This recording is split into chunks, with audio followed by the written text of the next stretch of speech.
chat. Why is he red? The age-old question everybody wants to know. Why is he red?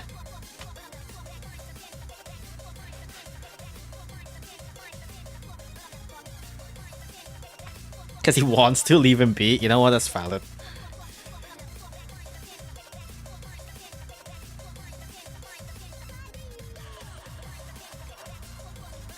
He's red because he's evil! Ugh. Well, we all know, of course, truly in the end, he is red for an amazing reason. And for that reason... Hi, I too am red for a very amazing reason. I have become red. I have become amazing. I'm red because I'm going to kill you. it's a bit weird because like my whole thing already is a red guy, and now I'm even more red. You have become reason. I have become reason. Yes, indeed. I've painted myself red for an amazing reason. Why is there Kure behind you? Oh, I'm dead. Now you're eviler. I have become more evil thanks to Yu-Gi-Oh! Lately. You need more red? I could be more red. Hold on. Alright, how about this? Oh! Oh god, I'm so red. Alright, how about this? Oh! Oh fuck. This is like bad apple or something. I'm now very red. I'm a completely red guy now. This is as red as I can be. I'm the red guy now. Okay, I'm not going with this. It's probably like hurts to look at. Let me just lower the redness a little bit.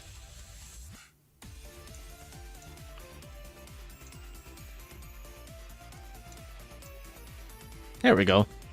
There we go, that's red enough. New red enemy. Why are you red? It's because I'm going to kill you.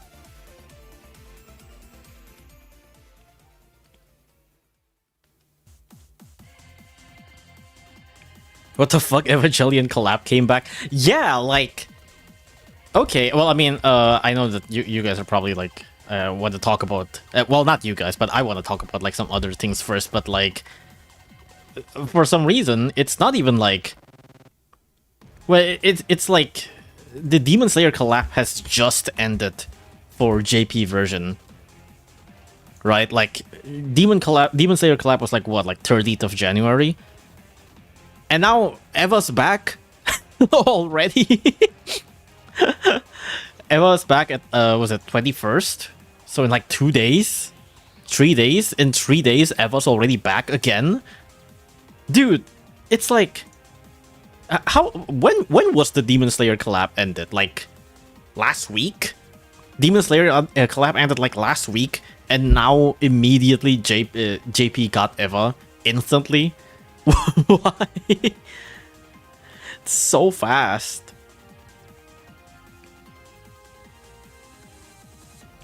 Thank God Eva is coming, I missed it. I mean, we don't know when it's coming to EN, because like we haven't even seen Demon Slayer on EN yet. So we'll have to see. What about Kirihime? I mean, Kirihime's basically dead. Well, I mean, Kirihime in EN, we don't know, I guess. I don't know. Kirihime is a pretty funny game, though. I wish I could play Kirihime again, but it seems like it's already basically dead, so...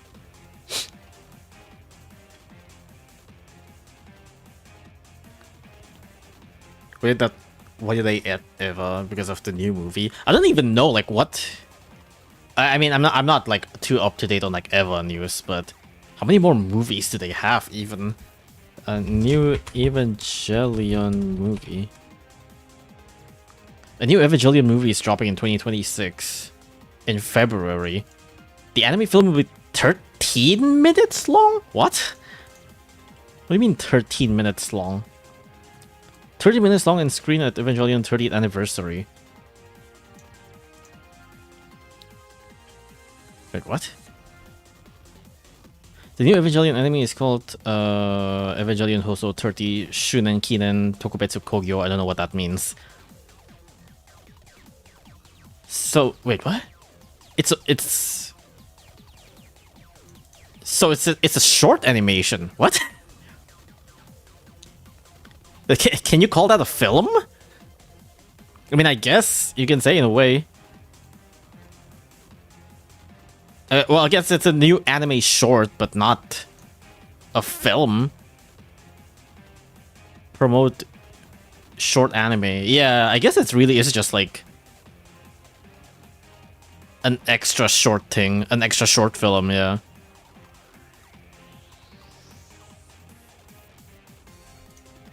That's pretty crazy.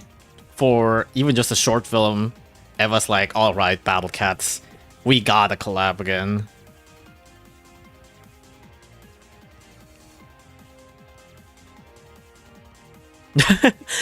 I saw a message. Should I do the 4-crown SOL route? And for some reason, the first thing that came in my mind is the weird route. Yeah, you should equip the Torn Ring. Equip the Torn Ring now. Equip the Torn Ring to your cat.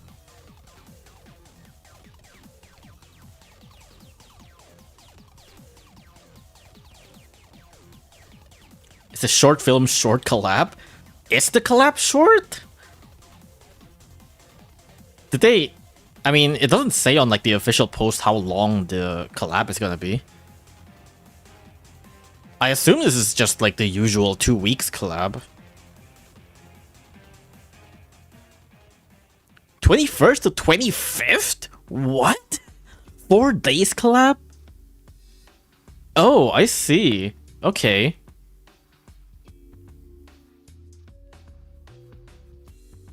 It's only gacha? Really? They don't even bring the stages back?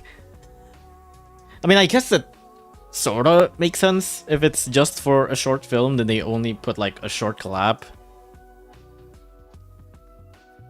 Wait, are there any stages? I don't know.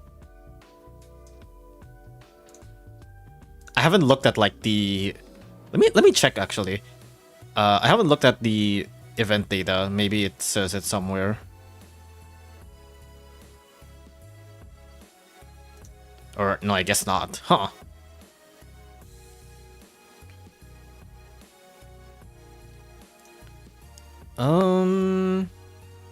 The return of Evangelion collab content starting from February 21st until February 25. Doesn't say if there is or there isn't any stages.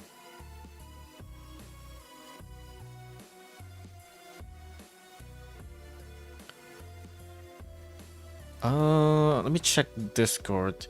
We likely do get Eva 4-day guaranteed.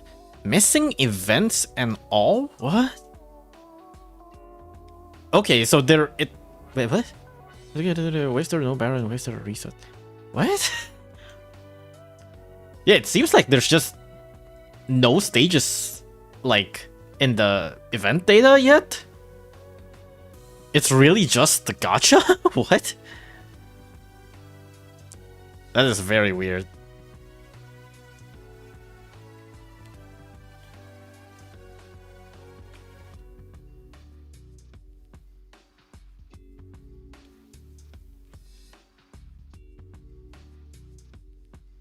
What is that? Why is it like this? That's very weird, but yeah.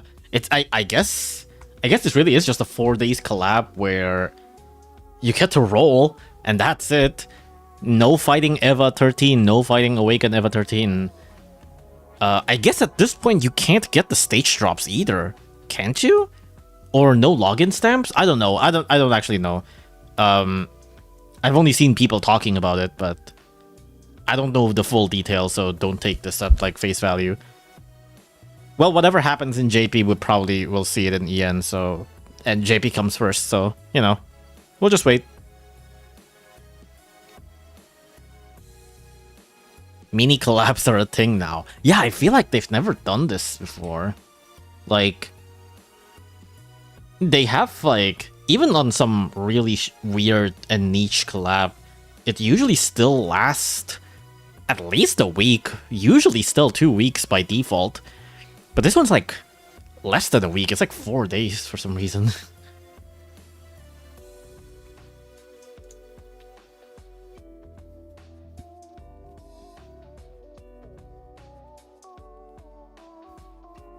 It might actually be on all versions. We got confirmation from EN event data. Really? So this is also in EN?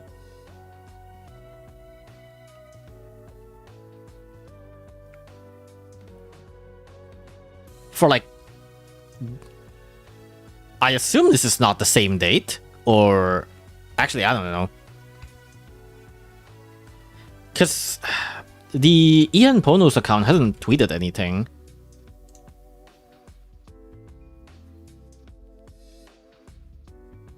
Yeah, they haven't tweeted anything, so I'm not sure. But then again, like, this tweet is, like, only an hour ago? Yeah, 10 p.m. Well, okay, 3 hours ago. So, who knows? But I guess it would make sense for it to be kind of, like, right now, because the anime is supposed to come out somewhere this month.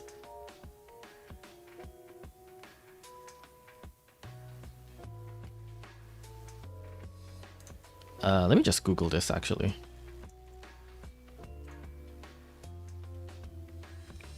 February 21 to 23rd.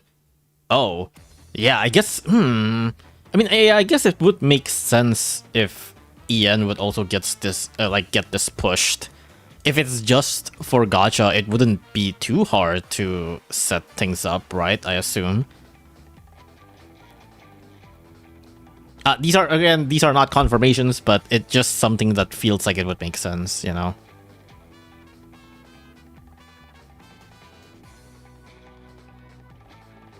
Why he read? Amazing reason.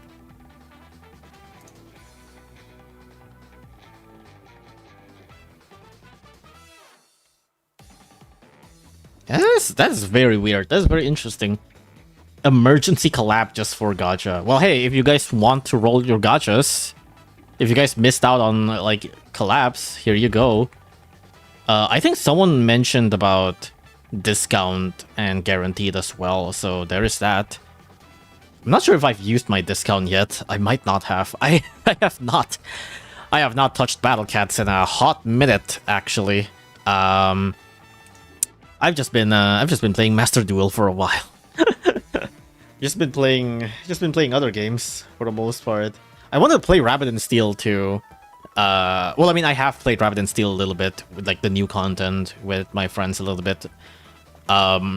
But I wanted to stream the solo mode for Rabbit and Steel because of the DLC. I haven't done any of the solo mode, and I heard there's, you know, new story mode for the solo mode, so there's so much things that I want to stream, but I've been trying to focus on making videos as well.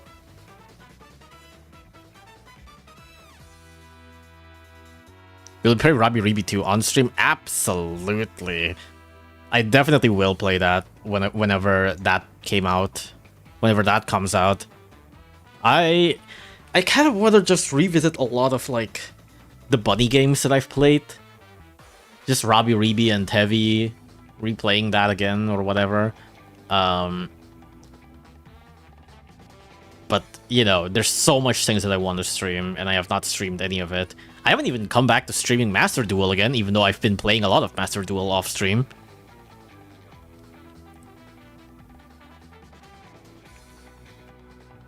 I've been trying to finish my next video, my next main video. I wanted to make a... I don't think have I talked about this? I feel like I have. I wanted to make a kind of like sort of a highlight, but also not really, about the filibuster outbreak. But then I tweeted this a while back that my random yap about the filibuster outbreak was like Okay, usually when I'm drafting my scripts, I count the words and put like a generic word to time counter to see how long it usually will take to read through the entire script. And generally it's usually about like 40 minutes ish, and then maybe I can cut it down and add some stuff so it's around 30 to 40 minutes ish. But for this one, after I was done with all of the yapping stuff, this shit is 1 hour and 20 minutes long. Oh, good lord. Yeah, I mean, there's definitely a lot of things to take out, but like, good lord, this is so much that I wanted to talk about when it comes to the Filibuster Outbreak, and like, I guess my journey for beating Filibuster Outbreak. And I'm absolutely not going to be able to finish this on like my normal punctual time, because usually I try to release like a major video like every month, but like this one is like, yeah, I'm not going to finish this like this month. This will take like way longer. I haven't even finished like making the script, let alone like finishing the whole video. And I've been, oh right, also happy Lunar New Year for everybody who celebrates it. I'll talk about Lunar New Year a little bit, but yeah, especially because of like Lunar New Year stuff and Easter stuff-ish in a bit. That's probably gonna make me like more busy. So I absolutely would not be able to make a 1.5 hour video this month. So I thought about, what if I just split it into two? What if I make like the video split into two, so it's like a two-parter? And we'll see how that goes. I feel like that's really the only way that I can do it without just cutting down a bunch of contents, because there is a lot of things that I want to talk about. I feel like the only way to do this justice is if I cut this into two, or if I took like 2 months to make it. But like, I don't think I want to do that. YouTube would not be happy about that. I'd rather have a long video, but you can manage it better that way. That's fine. I would probably rather have a long video, but it's risky to make that kind of long video on YouTube without like with like a massive gap between the videos, you know.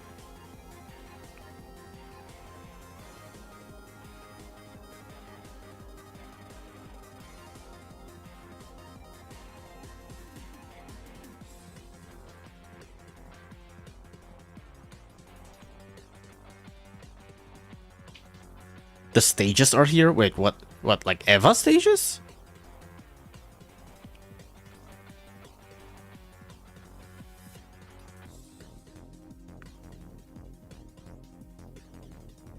Why is Eva back again? Is there a reason? We just talked about this. It's because Eva has a new, like, short anime movie coming out, so they're promoting it. And it's only, like, short stuff, so the collab is also short. What was I gonna say? Oh, right, Lunar New Year. Happy Lunar New Year for those who celebrate it. Hope you got a lot of money. Because I haven't actually opened any of my gifts, but you know.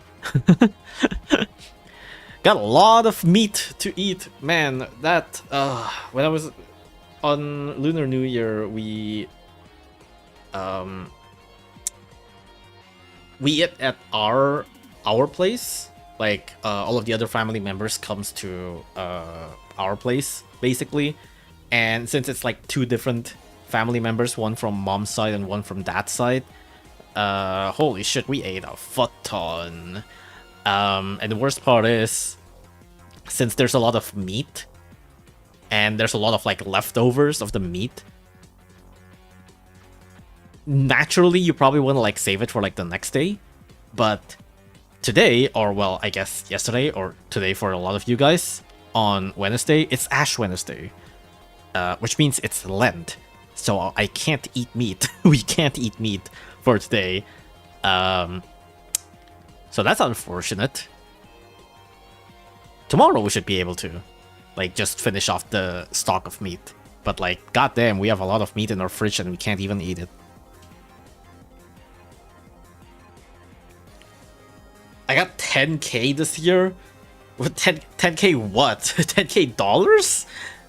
God damn, your family must be crazy rich if you get like 10k dollars on like Lunar New Year. How much is... Okay, what? How much is 10k USD? That's a lot of money.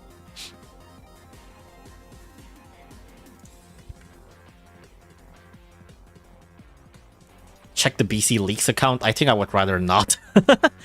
At least I can't do it. I can't do it on stream.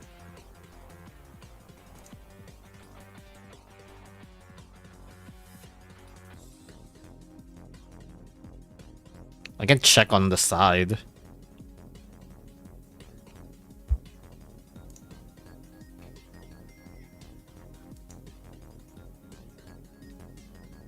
Oh, the events are there. I see. Ninth Angel, 10th Angel, Eva Unit 13. Okay, interesting. So they also have the stage drops. But I guess they don't have the... These are not all of the stages, right? These are only some of the stages. There are some stages missing, I think, right? I guess they don't have the gauntlet? Is that what that is? Yeah, I don't think they have, like, all of the stages, but they have some of the stages. Okay, interesting. So we are getting Eva basically the same time with JP. We got the gacha, we got the guaranteed, and we got a few of the stages. Interesting. No gauntlets, W, so true. Yeah, I guess these are like basically all of the stages that matters in a way.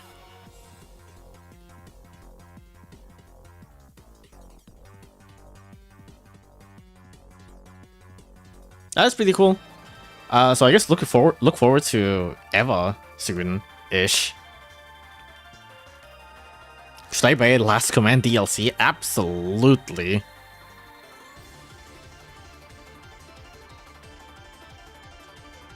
Also, I see you guys are talking about a certain enemy and a certain cat.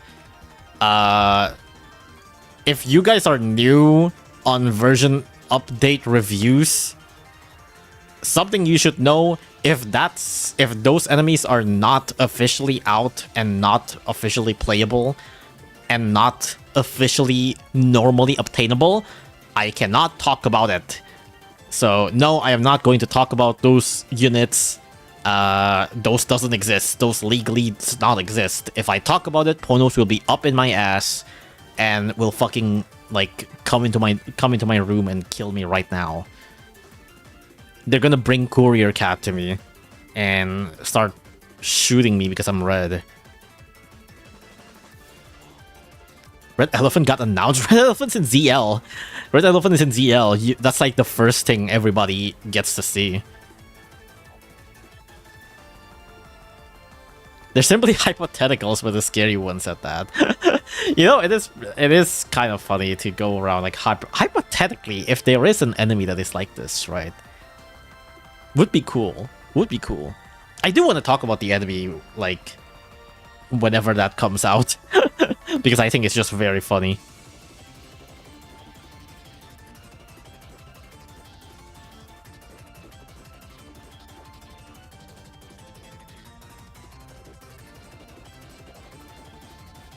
Did we address the elephant? Not yet. Alright, let's just go straight into version 15.2. I don't want to make this for too long. I haven't yapped that much, but like, you know, if I go through this relatively fast, which I'm not sure if I will or not, because I don't think there is actually that much to talk about here. This is relatively short for the list. The only thing that is like not here that can be talked about is like the mini Eva collab, which we've already talked about, and like some minor stage changes, which we'll get into. Oh, and also this. Did you know that for like Valentine's, like I guess a week ago, they have this like cafe, like IRL Valentine's cafe. It's so cute. It's like, look at that curry, dude. Look at that curry cat. That curry cat with the 8% crit chance. And just the omurice with the cat face on it. So good. So funny. The whole gang's here. Hell yeah. It's really cute. You can't pay with cat food, what the hell? This shit looks really good.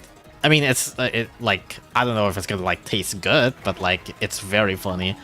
These are like a common thing for like a lot of Japanese stuff where you just have like collab cafes and all that stuff. And also Seven had this as well. He went to the collaboration cafe. Look at this stupid derpy ass cat face, dude. It's so good. This stupid ass cat face is so fucking good.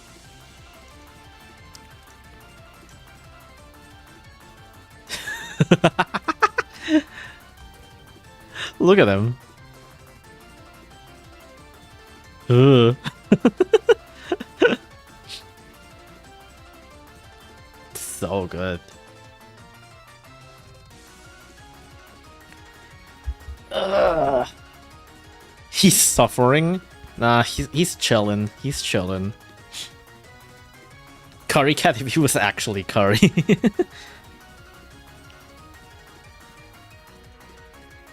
Curry Cat's Ultra Form? Yeah, Curry Cat's Ultra Form, instead of like serving curry, he becomes the curry. But yeah, I wish stuff like these are like outside of Japan too, but like understandable, it probably wouldn't like be that popular or whatever. This really is kind of like a mainly Japanese culture thing, so makes sense. Man, if only I live in Japan or something. Oh, I just realized my name game is still IP Masquerena. Hold on. An amazing reason. There we go.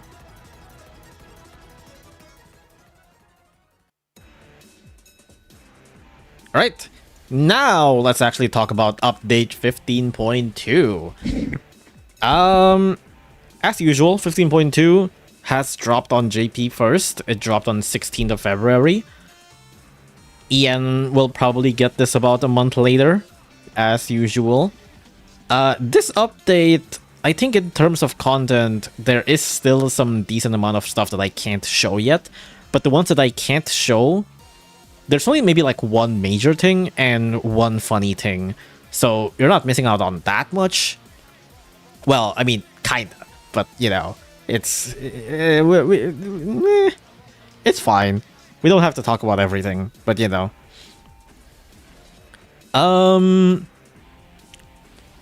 But outside of those things, there's actually not that much that I can talk about. So this might not be too long. But there are, like, aside from new cats and new talents and new enemies, there are some stage changes, which also is kind of interesting. So let's get into that. First, as usual, we'll just start from the beginning here. Cats added 4 new units, none of which I can talk about.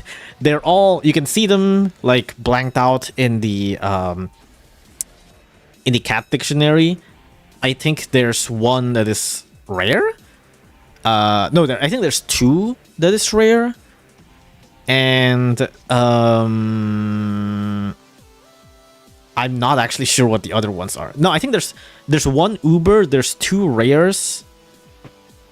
I don't remember what the other one is. But it's not too important. There's 1 Uber and like 2 funny rares. That's about it. 1 special, I think. I don't remember. I probably is. You know what? I'm gonna check on another tab. Hold on. What was I missing? Oh yeah, you're right. Yeah, one special. Yeah.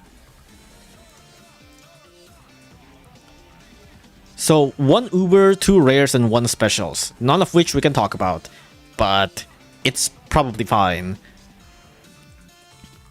And then, now let's just talk about the True Form, Talents, and Ultra Talents. First of all, Jeanne, the Legend Rare, is finally getting a True Form. She is the second unit?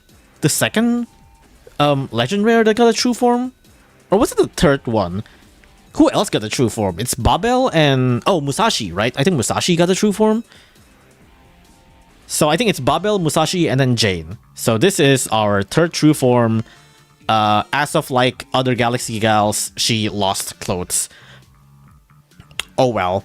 So now her belly is showing. But I think it's also really cool. The wings part of her gets like crystallized. That part I think is really cool. And also just she got a bunch more crystals in general. But I actually really like the wings getting like crystallized. It's actually a pretty cool effect. So Jeanne's changes are mostly just stat buffs, but even then her stat buffs aren't actually that big. She got like 25% HP buff, 10% attack buff, and her standing range is the same, but her piercing is slightly bigger, and she got a couple of extra abilities. Okay, here. Yeah, so her standing range is still the exact same. It's still 400, even in the previous form. Pretty much most other stuff is still the same. Her attack animation is the same. Attack frequency is the same. Her movement speed and knockback and recharge, all of that is still the same. It's really just that those minor stat buffs and the LD going from 550 to 600, which is really not that much. But I guess like her biggest changes is her immunity to explosion now, which is neat. She also got Colossus Slayer so that you can like, I don't know, deal with JJ Jackrabbit, because I'm pretty sure she probably wouldn't survive for too long against Baron Seal. Well, I mean, she probably will still actually deal a lot of damage towards Baron Seal, but she's a bit unsafe to use on Baron Seal a lot of the times, but it's still, like, it's there. If you want to use it to, like, farm Baron Seal faster, it's there. If you want to use this to just kill JJ Jackrabbit better, I guess, it's there. Or just survive against JJ Jackrabbit better, because God knows JJ Jackrabbit gets inside Blind Spot a lot. JJ Jackrabbit is easy to kill most of the time, but then, like, you get, like, the other 50% of the time where JJ Jackrabbit just, like, randomly dodges everything, gets inside everybody's blind spot, and rocks your shit. Like, that shit happens not super often, but when it does happen, it just fucks you up. Oh, OBS is disconnected. Hold on.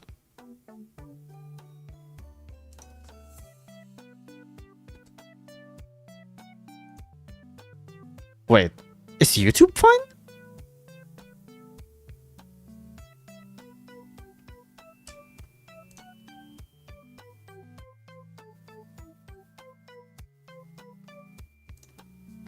Wait, what? Okay, so Twitch got disconnected, but YouTube is fine. And I think Twitch is back now? Yeah, I think Twitch is back now. Or is it? Wait, I'm confused. Oh yeah, I think it's back, but it's like unstable. Very weird.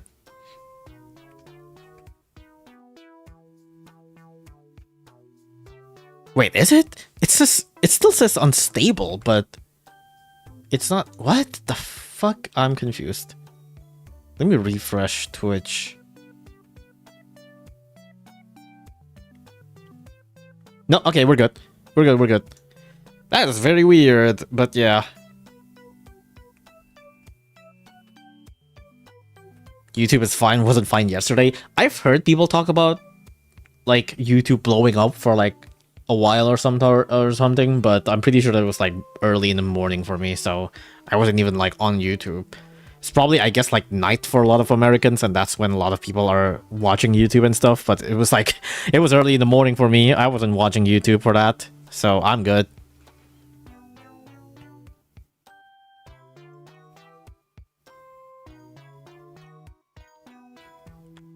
But yeah, anyways, Headmistress Jane's true form, it really doesn't change that much. Explosion immunity is neat. Like, if you want to use this for, Raging Bahamut, not Raging Bahamut, sorry, Awakened Bahamut's explosion, the enemy Baha Blast, you can do that, because I'm pretty sure she outranges the enemy Baha Blast. But aside from that, it's okay. I think the fact that her range is only 400, which, I mean, that's her role, right? I don't think she needs more range, but giving explosion immunity feels a little weird. Because I think a lot of explosion enemies actually outranges her. And she's not exactly like a tanky unit. So even if she's immune to the explosion, if she gets hit by the main attack, she wouldn't be able to really survive for that much.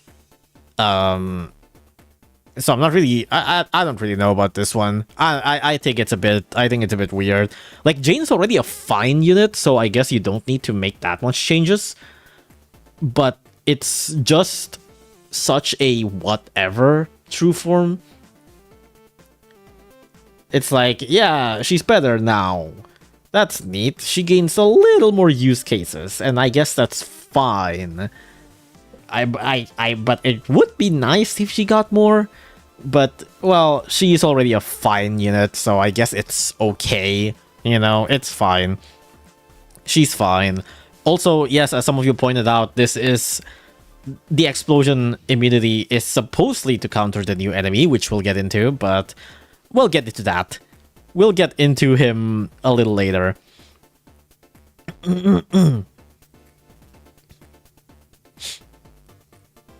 Anyways, that is the only true form that we got.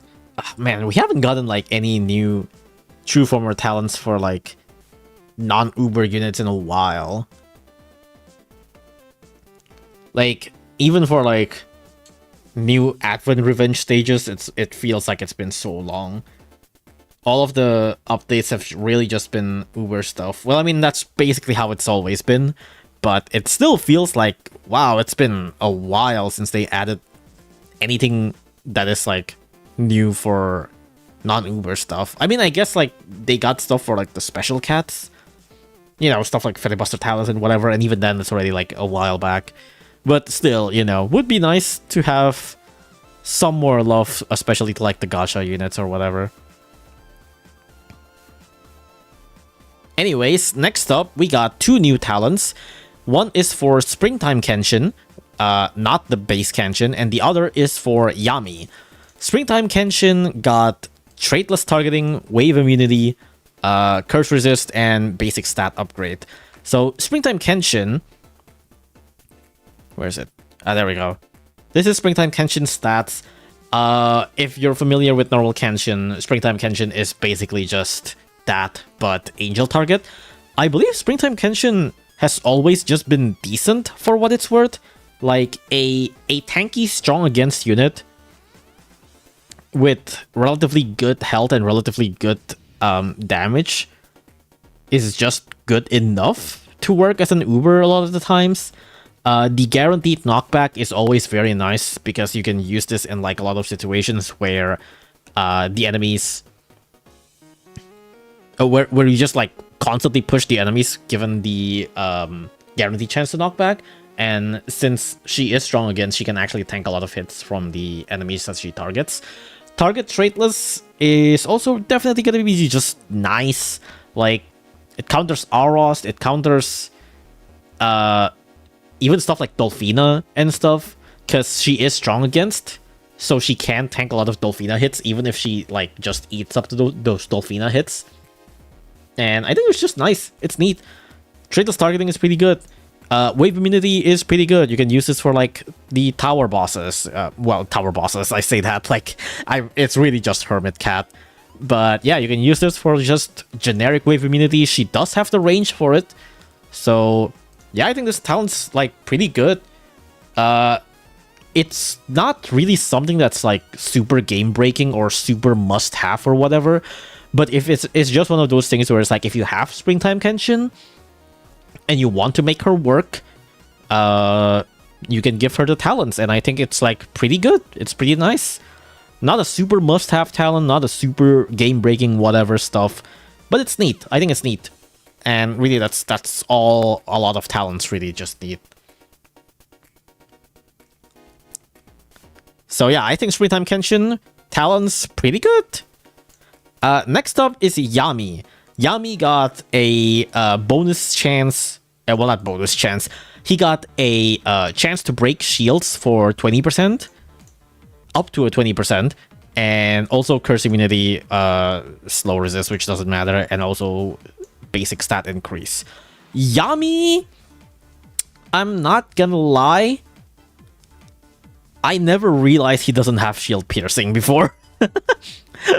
Like, when I saw him getting like, oh, he got like shield pierce talents, at first I was like, oh, this is shield pierce, like, this talent gives an extra chance to shield pierce, right? No, Yami just straight up doesn't have Aku shield pierce, despite being an anti-Aku. Even though he already have the guaranteed chance to do alien barrier break. Yeah, I was a bit surprised. The 20% does seem low. Where is it? Yeah, so this is adding a whole new ability. At max, this would be 20% chance to break barrier, and that might seem low, but he does have 3-hit multi-hit. So it would be, what is it? Hold on. 0.8 times 0.8 times 0.8. It would be more or less, okay, -1. It would be more or less a 50% chance-ish to proc the to proc the Aku shield break every time he attacks.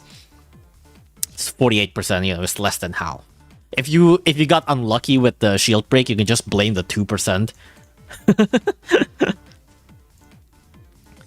And given that he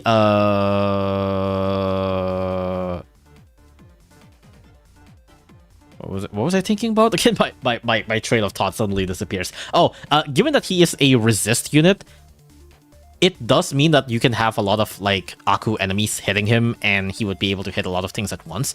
But my main gripe with this is that I believe, if I'm not mistaken, Fallen Bear has the same range as him, I think?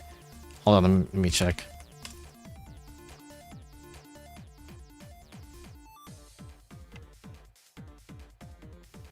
No, Fallen Bear outranges him. Okay, that's somehow even worse than I thought. Fallen Bear outranges Yami. So if Yami want to hit Fallen Bear, he'd have to basically be tanking. Which is like, it's fine. He is a tanker. But also, wow, that's a bit ass. That's a bit ass. He also doesn't have like piercing or whatever. So it's a bit annoying, I can imagine. But if you want just any sort of shield breakers, then yeah, I guess he's here. But like, it really feels like, are you really that broke on Aku shield breaker that you're gonna have to use like, that you're going to use 235 NP for an Aku shield breaker that doesn't even outrange Fallen Bear, and also have a 48% chance to break the barrier? Like, surely you got better alternatives? I don't know, man. It's a bit weird. It's pretty weird. I wish the chance is at least a bit higher. Like, I get like, yeah, it's multi-hit, 20-20-20, you get around 50%. It's like, yeah, but like, why not just make it guaranteed? Or at the very least, I don't know, give it 30%. 30% makes a little bit more sense, I feel like. 20 just feels like, why are you nerfing him that much? Like, he wasn't even that strong before. And I don't think he is that strong now. So, why?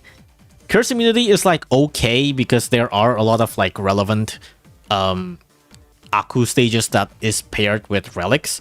But a lot of the times, those stages, by the time you fight those stages, chances are you already have Cone Cat, and Cone Cat already deals with those stages much better than using something like Yami. It's like, yeah, you get Yami for shield breaks, cool. At that point, you probably have like Barrel. So like, are you really gonna spend 235 NP for basically Barrel? And Barrel have like 60% chance to shield break, by the way. Like, it's not the worst thing ever. It's not the most useless thing ever. It's just like, are you really gonna spend 235 NP for something like this? It's like, I don't think it's worth. The niche he has is like taken tenfold. Yeah, I mean, a tanky shield breaker is nice, but yeah, like Barrel exists, so you know. Why do you look so angry? It's for an amazing reason.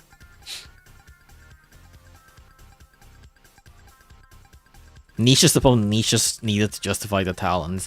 It doesn't have to be like super specific niche, like Springtime Kenshin, like I mentioned. Like, technically there is already a lot of like traitless targeting units or traitless targeting Ubers or like wave immune Ubers. Like, those are common for sure. But at the very least, these are like impactful enough to make a pretty big change towards an Uber. Like, just putting it in a position where it's like you don't have that much other Ubers and you want to make Springtime Kenshin work. Then like, yeah, putting these two talents would already give her a lot more usability. And on top of that, these are one-time purchases that are like pretty cheap.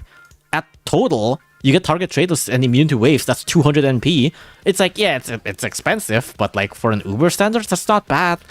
Given that Yami, giving him shield break is 235, spending 200 on Kenshin feels like it's much more worth.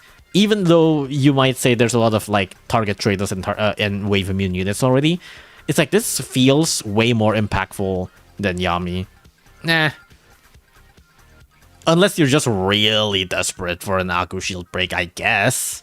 But like, surely you got better alternatives. I don't know. It's like, even though you might say, oh, Kenshin technically have like better alternatives, but it's like, even then, it's like, this is still Kenshin. She can still put in like a good amount of work. She's still relatively reliable. Yami, you spend 235 NP. He's not even that reliable. It's like 50% chance to shield break. And he doesn't even outrange Fallen Bear. Like, what the hell? I don't know, man. A bit disappointing.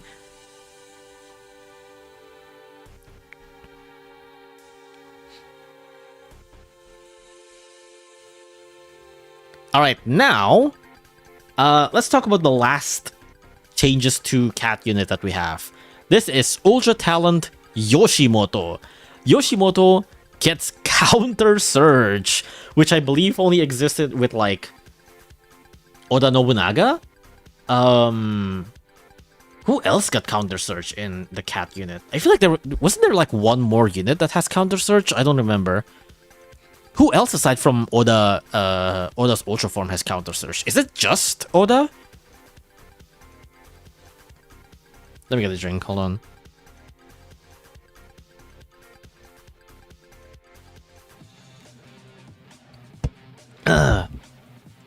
Dark Luna. Oh, right. Wait, Dark Luna. Wait, was Dark Luna the first one to get Counter Surge? I really don't remember. When I think about Counter Surge, the first thing that I think about is Oda Nobunaga and not Dark Luna. It's not even like, not even the meta fest unit that's the first thing that I think about. The first thing that I think about is fucking Oda fucking Nobunaga. Wait, is Oda first? Oda was before Luna. Oh, okay. Damn, Dark Luna's just stealing people's, like... They're just stealing people's flow. What the hell? They're stealing from Oda Nobunaga. It's crazy. And a Bikuriwan Uber? Really? Oh, is that the Zeus one? I didn't remember him having Counter Surge. That's really funny. Oh, no, was it the new True Form? Okay, that's really funny. And then there's the Zeus. Oh, yeah, okay, so it is the Zeus, right. I forgot about the Zeus too. I guess it's not in EN, so you know. But yeah, so now Immortal Yoshimoto, he got the Ultra Talents of Counter Search as well as Resist Search and Cost Down. Probably Cost Down doesn't matter too much. It reduces by 1,000, which I guess is like, so now you're like 3,000-ish. It's like, okay, that's neat, but probably not. You're probably not going here. You're probably not like level 60ing your Yoshimoto just so that it now costs 3k. It's like, whatever, dude. The main thing is, of course, the Counter Search and Resist Search. This is a very funny combination. Well, I mean, obviously, it's because having Resist Search means that your Yoshimoto can tank a Search hit without getting the full damage and being able to Counter Search back, like with like minimizing the surge damage that he received. And that's neat and all.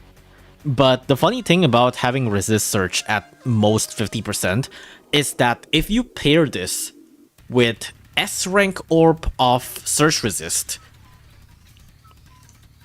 I don't know what the page is for this. Is it just Talent Orb? Probably is.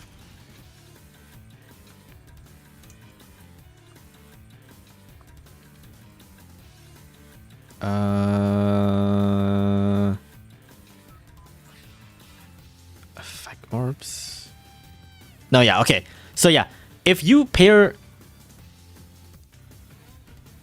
this Resist Search talent, which is at most at level 50, at level 10, it gives 50% Search Resist to Yoshimoto, right? Now, if you give Yoshimoto Talent Orbs on top of that, and then you put Resist Search for Yoshimoto, and I believe the Ultra Talent should give Yoshimoto like 2 orb slots, so either it's like S rank Resist or just either it's S rank Resist or just something that totals into a 50% Surge Resist. This would give Yoshimoto Surge Immunity. Because it's an addition, you can stack those up. So that's cool. You might be like, oh cool, we can have like a Surge Immune unit that also counters Surge. Unfortunately, it doesn't work like that. If you give your Yoshimoto full Surge Resist, and then you give another extra 50% Surge Resist through Talent Orb, the counter Surge doesn't work. It just wouldn't work. I haven't actually seen like any videos of this specific instance, but I have seen like people that like mess around with some, you know, like cat units in the game and does some testing of can a unit that is immune to Surge, like can they pair it with Counter Surge? And the answer is no. So if you happen to just give this guy full Surge Resist and another 50% Surge Resist from Talent Orb, your Counter Surge just doesn't work. Of course, the way to fix this is to just take away the Talent Orb, which you probably have to like pay if you already put it in Yoshimoto. But if you have like, if you can make him basically Surge Resist like 5% or 95% Surge Resist, then yes, the Counter Surge will still work. And from what I understand, it still works as normally, so the damage that you counter will still be on full. It wouldn't be like, oh, now you take like 5% Surge, so you only deal 5% Surge. No, it's still going to be full damage from what I understand. What about 99% Counter Surge? I don't think you can make it 99. It's still like 5% each, so... What if you give him an A rank orb? Then it would still work, yes. He would be 90% Surge Resist. He would still take, as long as he take damage from Surge, then his counter search works. And that would still, like, he would still create a search that is just full. You need talent orb A for the counter search to work. That, or you still give him S, but you upgrade the resist search to level 9 instead. Because if you level it to level 9, he would be resist searched up to 45%.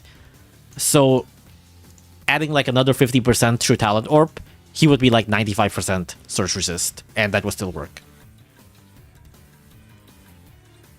I think you can go as far as like 96, 97 with Water Blast style. Yeah, I guess so, yeah. Water Blast is a multiplier and not an addition, so you can add like another search resist with Water Blast.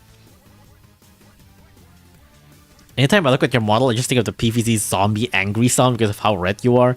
Oh, is that like... I think I saw a meme with like the newspaper zombie that's like Giga Red, and it's modded so like once you take off the newspaper zombie's newspaper, it just goes turbo mode and like kills everything in one shot.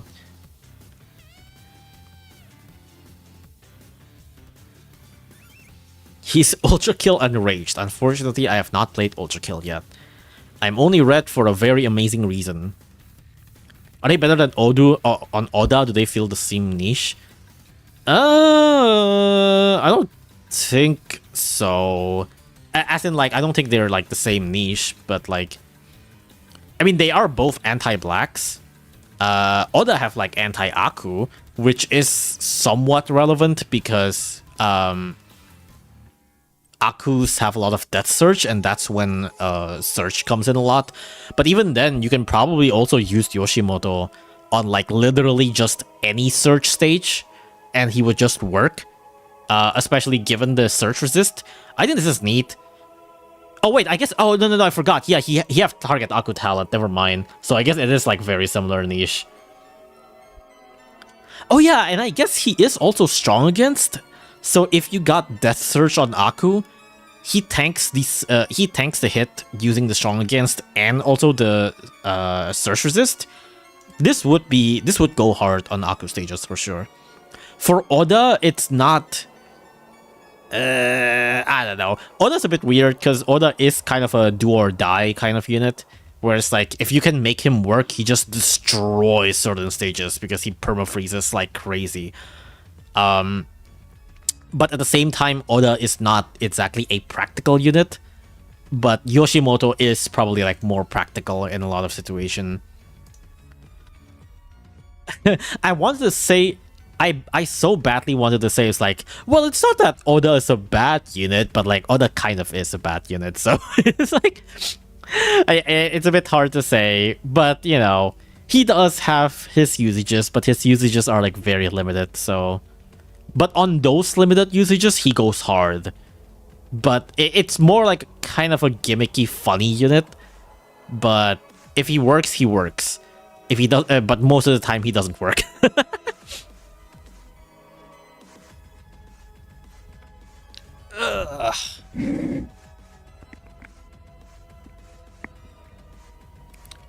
A clip farming unit? It kind of is a clip farming unit, yeah.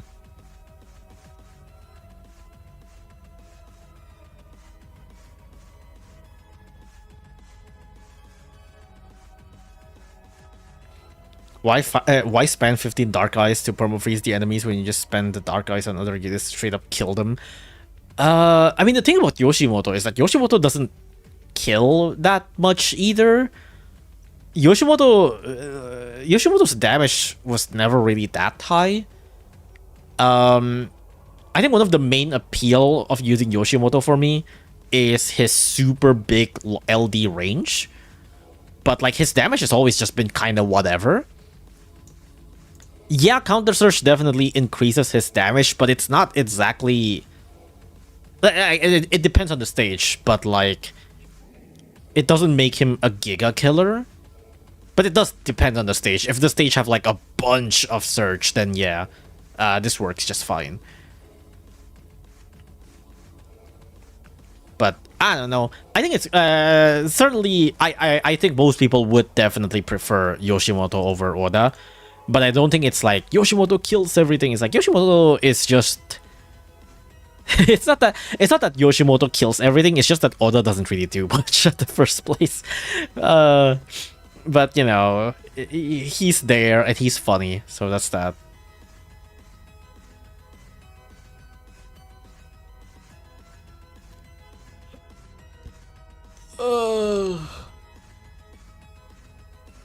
Shit, man. I'm so sleepy. It's already 1 a.m. I already drank coffee just for this stream, but I'm still so sleepy. I've actually been like sleeping at a more normal time lately too, so I'm not prepared to sleep at like 1 a.m. I've been actually trying to sleep earlier, so I might not stream for too long for today. Actually, if I have the energy, I might boot up like Rabbit and Steel or Master Duel. We'll see.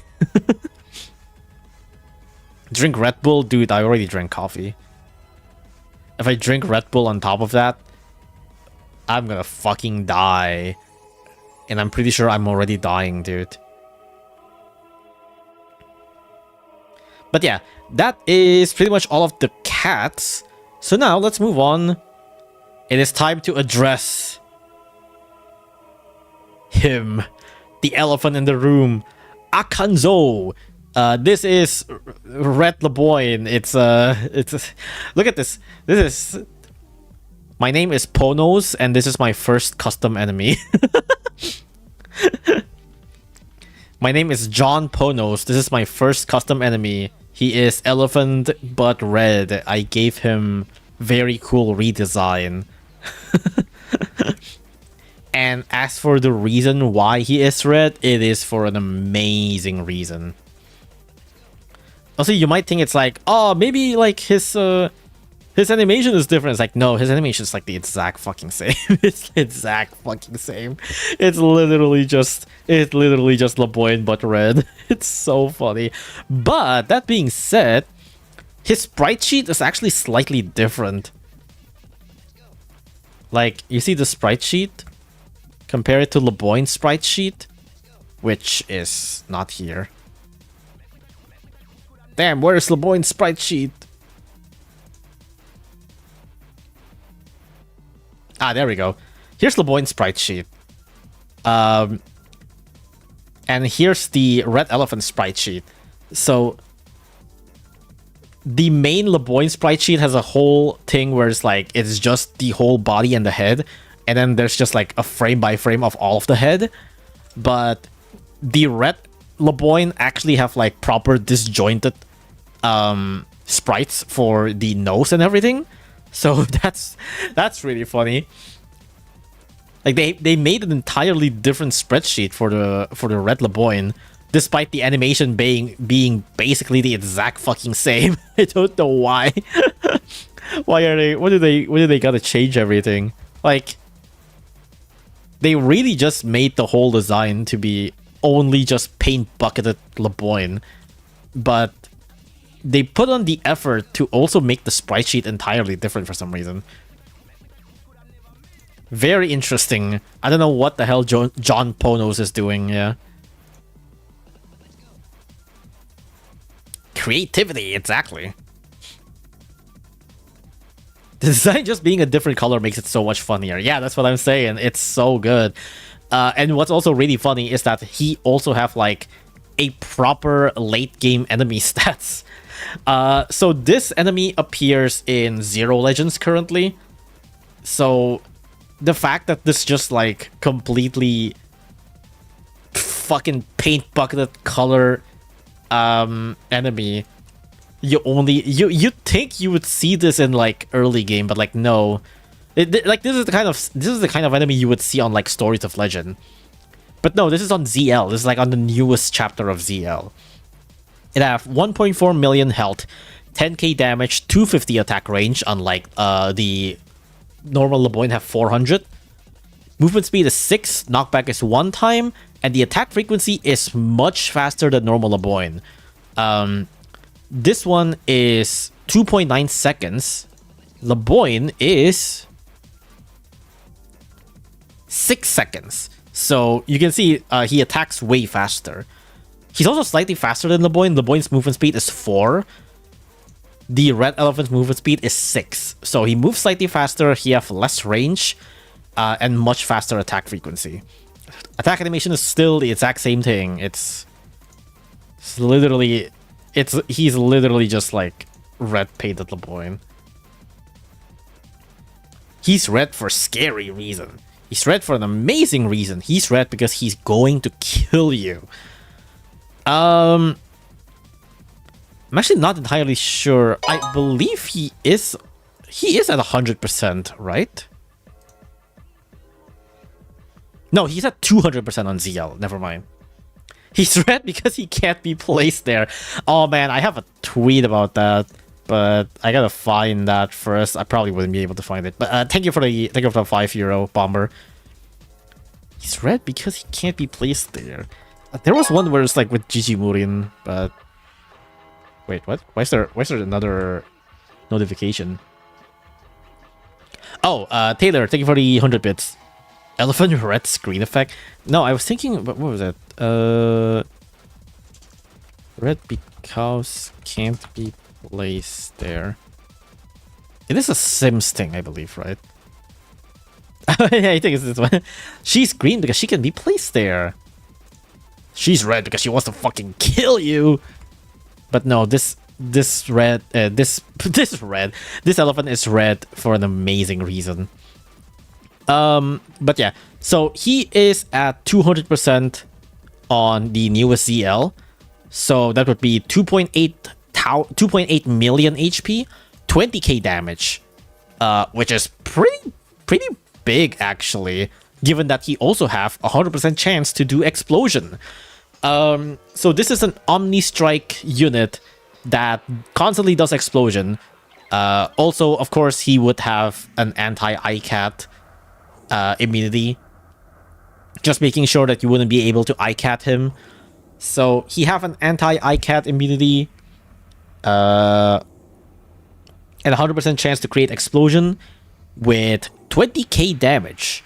So given so if you're on like the bat spot of the explosion, you would get like 40k damage, which is pretty big for a late game standard. That's even then for a late game standard, that's still like pretty powerful, especially given that his attack frequency is only 3 seconds. Like, he attacks quite often, he pushes quite hard, and since he's not as slow as a normal LeBoyne, he actually is like quite a pusher. And of course, many people, when this was released, many people were just like instantly, oh, he dies to Courier and whatever. But like, from what I understand, and then from like some clips that I've seen, Courier doesn't actually counter this guy that well. Because of the lingering explosion and how fast he attacks, Courier actually have a little bit of a trouble trying to get in.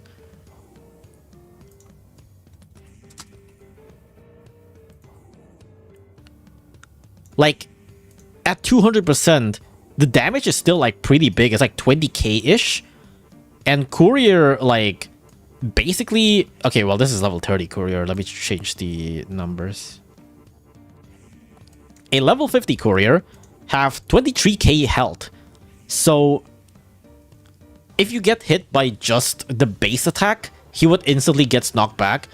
And then if you get hit by the lingering explosion, he just dies. Or if he just get hit by the lingering explosion from the main area, he would also just get knocked back, and even then, like, maybe he lands one hit. But given that the red LeBoyne attacks relatively fast, Courier doesn't actually get to do that much. Like, you can still chip him with Courier for sure. Courier would definitely be able to land some cheap shots every now and then, but it's not something that would like instantly shred this guy, you know. Plus, with 2.8 million health, you would probably want something to stall this guy better.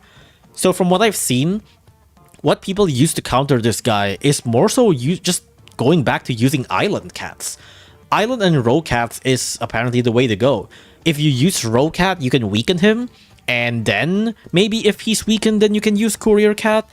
But even then, you would still want to like stall him with other units as well, with like the other enemies that are in the stage, then it's like, yeah, Courier definitely can still work if you weaken him, but at that point, it's actually like preferable to also bring a bunch of island cats that can just stand there and tank a lot of his hits like way better. So yeah, it's pretty cool. Sandom is pretty cool. Giving you like, just giving the player more incentive to use Island over Courier is nice. It's just nice.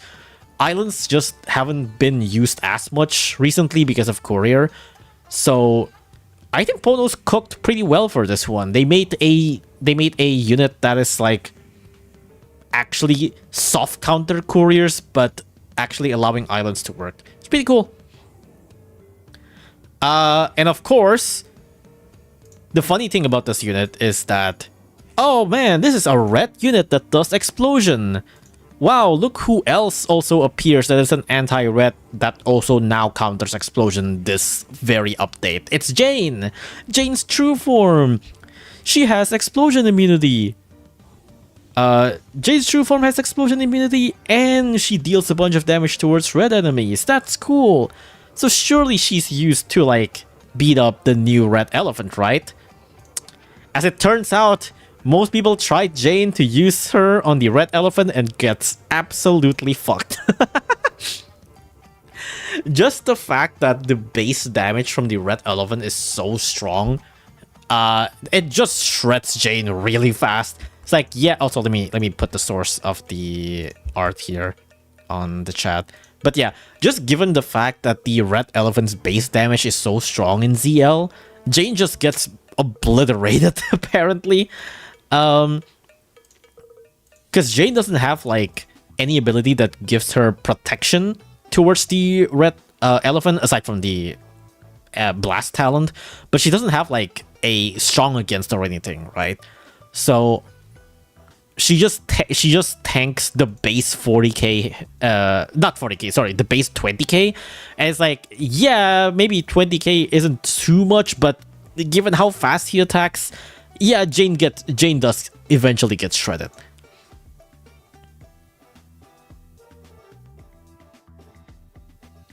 Does Jeanne also have 400 range? Yeah, Jeanne doesn't outrange the explosion. Jeanne doesn't outrange the base hit. It's like, theoretically, if you have a stepping stone or some sort, maybe, but there's not really any good stepping stone in the stage he appears in.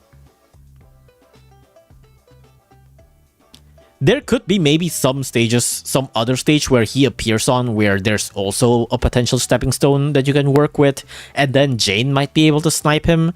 But like, yeah, for now, Jeanne, who is supposedly made to counter this guy, can't actually counter this guy. It's very funny.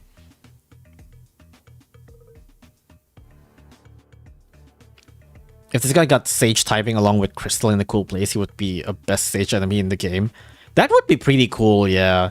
But I think it's also fine for them to just once in a while give a new enemy that is not a Sage. I mean, they gave us the Black Armadillo, but you know, I think just non-Sages appearing every once in a while is pretty cool. Also, the description for the red elephant is really funny. A member of the Public Morals Committee. This elephant turns bright red when it sees loot things it cracks down on. It's actually very curious about its confiscated loot, keeping it in its own treasured collection. It's like, it's oh man, it's just a very funny trope. Because when I saw this description, immediately my mind locks into one character, which some of you might not really like, but I'm pretty sure some of you would also be like relatively familiar with. It's fucking Koharu from Blue Archive. I don't play Blue Archive, but I've seen like many fan arts of her or just comics of her. It's like this literally is just her. So yeah, I guess we got a Blue Archive rep on Battle Cats now. It's just kind of funny.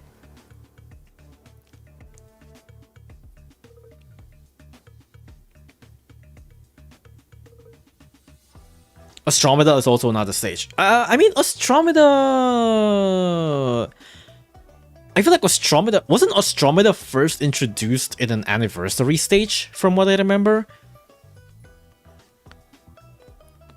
Like, Astromeda was introduced together with something else, and it was first used in an anniversary stage before then eventually gets used on ZL. But from what I remember, Astromeda, and like, I'm pretty sure that's why Astromeda appears at like higher magnification on ZL.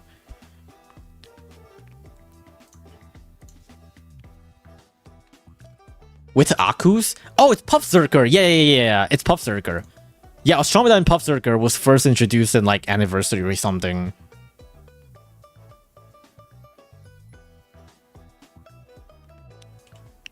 Yeah, this is the first time Astromeda appears. It's like... It's on an event stage. That's just like kind of on early game-ish stage. And Astromeda appears at 100% here. In where it doesn't actually do like a bajillion amount of damage. It's 14k damage. Meanwhile, in ZL, it appears at a point where it like just one-shots your Manic Eraser, so... But yeah, Astromeda is kind of like that as well, I guess. But Astromeda first appears in non-ZL. But it's also pretty cool that they also added these sort of stuff that is 200% in ZL so that it's reusable in early game at 100%. Because if... at his 100% stats, like, this is still relatively scary for early mid-game players. Like, 10k damage might not be too much, but given the extra explosion and the fact that this guy just pushes very aggressively, like, you can definitely put this on, like, some early mid-game stage and have, like, some pretty interesting things coming out of it, you know?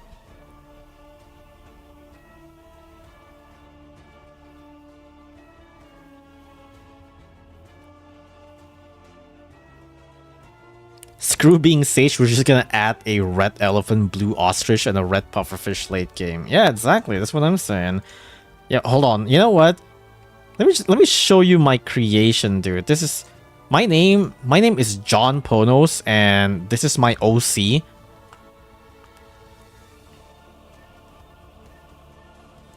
Hold on. My name is John Ponos. This is my OC. Whoops.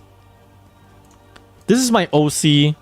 This is Alien Aros. This is Aros, but it's alien and it's cool. It's very different. I designed it myself, and it's very cool, very epic. You know. Play my game. I am John Ponos. My OC. Do not steal.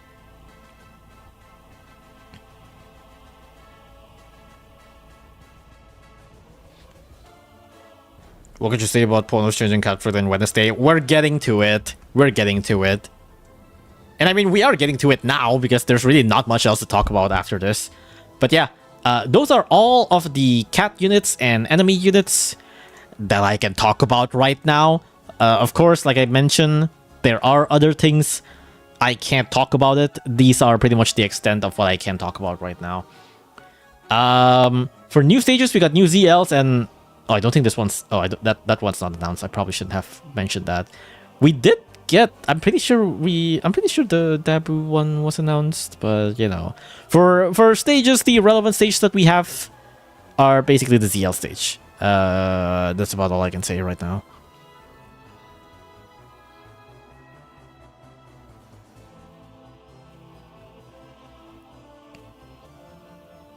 I heard the red elephant would be amazing for BCU people because it's easier to work with. What do you mean easier to work with?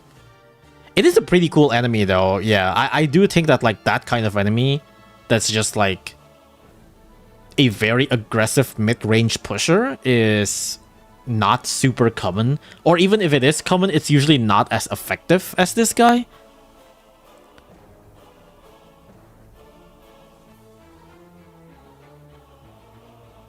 Just curious, how do you know when you can't talk about something? It's when it's not playable in-game yet. Like, I can talk about the red elephant because the red elephant appears in ZL. So, like, players normally would already be able to encounter this enemy without hacking or anything, you know? Players would already be able to talent all of these units or ultra talent these units or true form Jeanne like right now. But certain enemies are not have not appeared in game yet. They have not. They appear in stages that have not appeared in game yet. Some enemies, some cat units are not obtainable through legitimate means yet. Those stuff I can't talk about. Doesn't matter if it's JP only or anything. It's like those are public knowledge now. But stuff that needs to be hacked to see right now, those are quote unquote not public knowledge.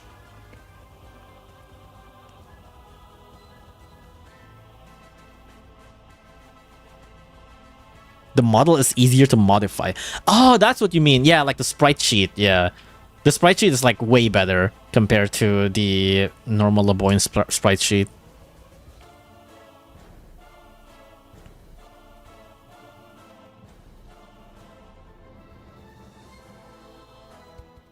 But yeah, I think that's about all of the units. And now there are some minor stuff that is also not super minor. First of all, we got Ururuvu journals, 2 crowns, okay, whatever. Now you get no more cat fruits. They removed all cat fruit stages in the game. Growing green, growing red, growing yellow, growing purple, growing blue, all removed. All of these are removed in 15.2. You can't farm cat fruit anymore. Well, actually, no. They added a new stage that is basically just all cat fruit stages in one. It's pretty cool. So you know how the previous growing stages, these all only appears in like certain dates. So growing green in Monday, growing red in Tuesday, and so on, right? That is no longer the case. Now they have one stage that appears like every day, I'm pretty sure. Or I think it's just weekdays. I'm not actually entirely sure what the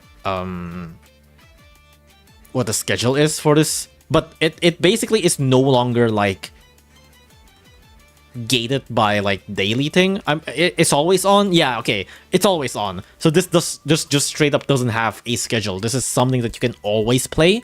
This is always accessible. And now instead of having like a whole different chapters for each cat fruit, this is just one chapter that contains every cat fruit stage. So this is Green Temptation, Purple Flash, Crimson Passion, Blue Illusion, Glimmer of Light. So this is just the same. There's green, purple, red, blue, and yellow. It's stage 1, 2, 3, 4, 5. And every time you beat one of the stages, you have a chance to get Cat Fruit Jubilee, like usual. There is no variations of like Heart, Expert, and Veteran stages for the growing stages. All of these are the easiest difficulty stage. So you see this one, this is the new green stage. This is the exact same as Green Envy Hard. So this is the first easiest difficulty for the growing green. They just change it into this now. So now all of the so now unfortunately I will have to say like Green Envy Expert and Green Envy Insane is lost media. Oh wait, this is this still have like the same exact enemies, but like the stage is different. But yeah, every cat fruit expert stage is now lost media. Unfortunately. Growing Red is lost media. Yeah, Growing Red is now lost media, unfortunately. But yeah, this makes it so it's not only just accessible for early game players, it's just much better to grind, really. You don't have to wait for like specific dates. It's way faster to grind through all of like the easy stages. On top of that, the drops are also better. So if you see like the drops for, this is the easy one, right? Green Envy Heart. The drop is like 30% green cat fruit, 60% seed, and then like 1% of epic cat fruit. That's like the easiest difficulty. For the harder difficulty, this is what we already have. it's 60% green cat fruit, 27% chance of seed, and 3% chance of epic cat fruit. So there is a 10% chance of getting nothing right now. So whenever you farm cat fruit, there might be times where you just get absolutely nothing, and that kind of sucks. But the new growing stage, even though it's using the easy difficulty, it's more following to the harder difficulty stage drops, where it is also around 60% chance of green cat fruit, and now 37% chance of seed. And it's not just one seed, it's 3 seeds now. And now you get a 3% chance of getting 3 cat fruit of your of the color, and also a 3% chance of epic cat fruit. So the drop is just straight up better. There's no longer a random chance for you to get nothing. You actually will always get something. And most of the time you'll get 1 green cat fruit, and if you get seed, you get 3 of them instead of 1. So just straight up, this streamlines cat fruit farming like way better. It's so much better to farm cat fruit now. And you don't just have to like farm a bunch of like seeds over and over as well, since the seed now will just give you 3. As long as you get like 2 seed drops, you basically get like a bunch of seeds already. So it's very good. It's a very, very good chance. A very, very good change. Unfortunately, growing red is lost media, so you know, no longer red for an amazing reason. Unfortunately, I have to let me de-red myself as my way to honor growing red. No longer red now. Oh, what shit! This is not the wrong. This is the wrong color. Hold on. There we go. That is not the right color. I am no longer ratified. Doomer, thank you for the raid. Welcome. Shadow Lucas. Lucas has calmed down. I've become Lenore. What happened to growing red? It is now lost media, unfortunately. But yeah. Aside from that,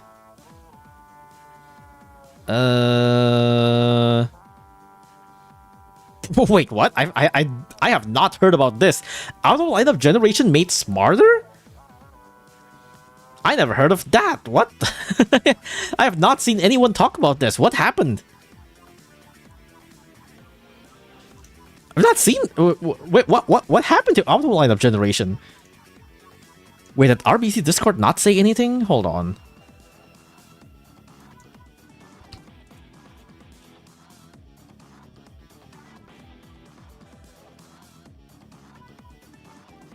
What happened to the auto lineup?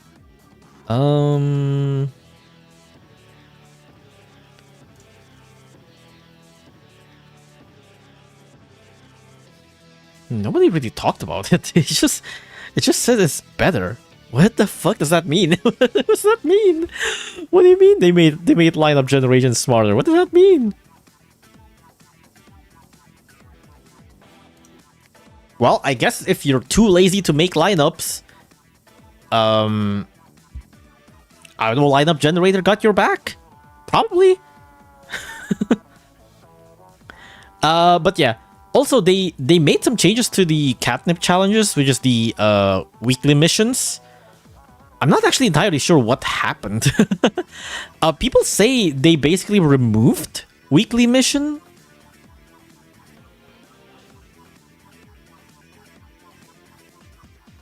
But I don't actually know what happened exactly. Like, they say they remove weekly mission, and now every Wednesday you get leadership?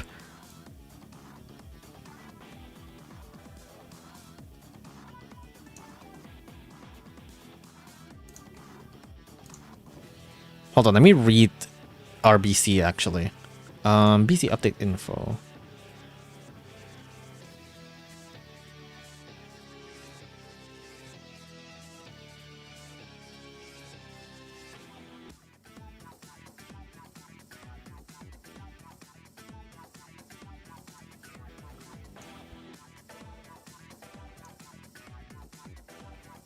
What the fuck? I am confused. Yeah, I guess it's like specifically. Oh, I guess this is the new weekly mission. Nyanko something day. What does the translation say?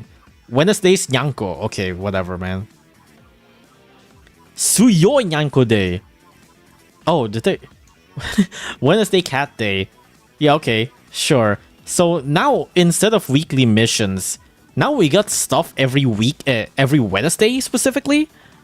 Where all of these happens. First, we got free leadership if you log in on Wednesday. Then you have the Gamatoto XP areas. Wow, everybody wants to do that, right? And now this is the one funny thing as well. One random unit will have half XP cost. I'm not sure if anybody have really understand on like how they choose the random unit. But it's like, yeah, sometimes you just get like a random unit that you can upgrade for like half XP for like the whole day. I don't really know how they picked this, but I think from what people say, they generally seem to just... it's not like they're going to go for a max level unit or something like that, you know? It seems like there is a way that they choose this sort of stuff, where they might go with something that is a bit lower level.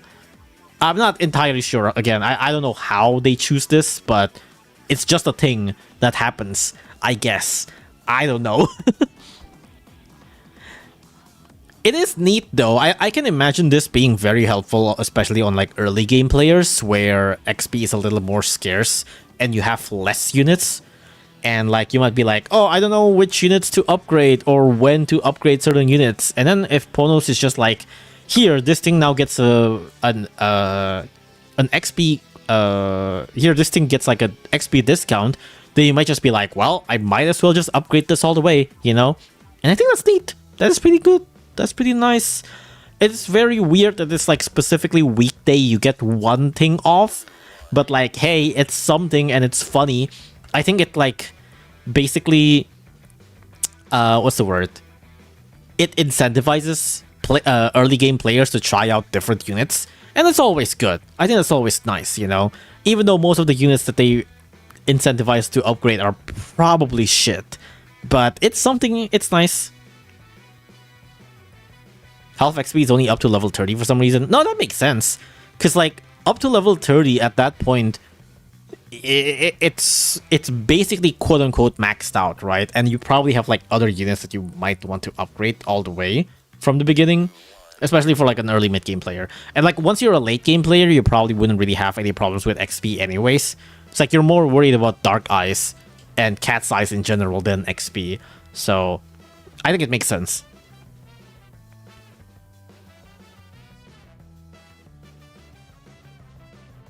Saw someone get it with a 1+90 axe cat. Yeah, that's how they want you to do it, but yeah. Anyways, aside from the half XP, you also get Treasure Festival and half energy cost for all main chapter levels. That is basically like EOC, ITF, CODC. And also half energy cost for SOL and Uncanny Legends. But not ZL for some reason. Very weird. But hey, SOL and UL, so if you want to grind through SOL and UL, the best day to do it is Wednesday, apparently. I still have no idea why they specifically choose Wednesday. But yeah, it's like the best time to play now is Wednesday. If I have to guess, maybe it's because Suyo in Japanese, and maybe that's like a pun. Because I think Suyo means like strong, right? Like cool, strong. Suyo Nyanko Day. But Suyo is also Wednesday. So it's like strong day. I don't know, man. I don't understand Japanese. I only heard the word Suyo from my Japanese anime, so you know.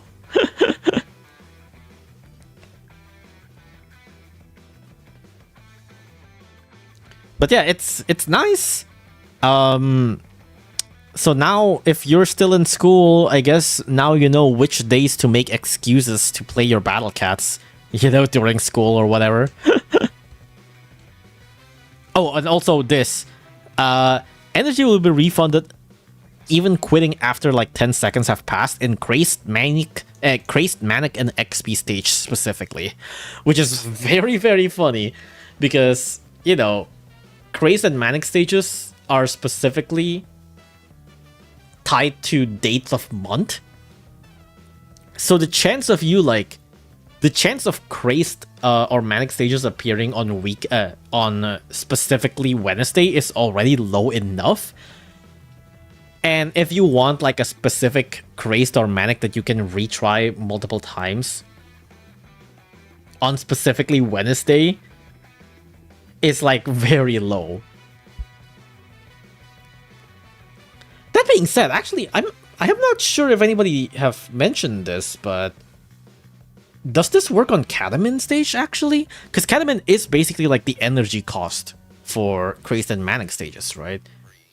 Does this work on Catamin stages? Because if it does, I guess it wouldn't be that bad if you have like a Crazed Cat Catamin stage and you want to retry Crazed Cat over and over.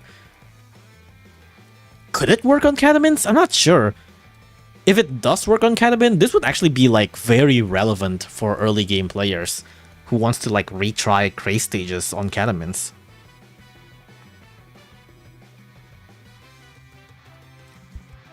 I don't know if I do have BCJP, but it is no longer Wednesday for me, and I'm too lazy to check. But if anybody can like confirm, maybe in like, I don't know, I am going to make this into like a highlight video, so you know, if you can like confirm in the comments or whatever if this also works on Catamins, that would be cool. Because if it does works on Catamin, yeah, this would actually be really, really good.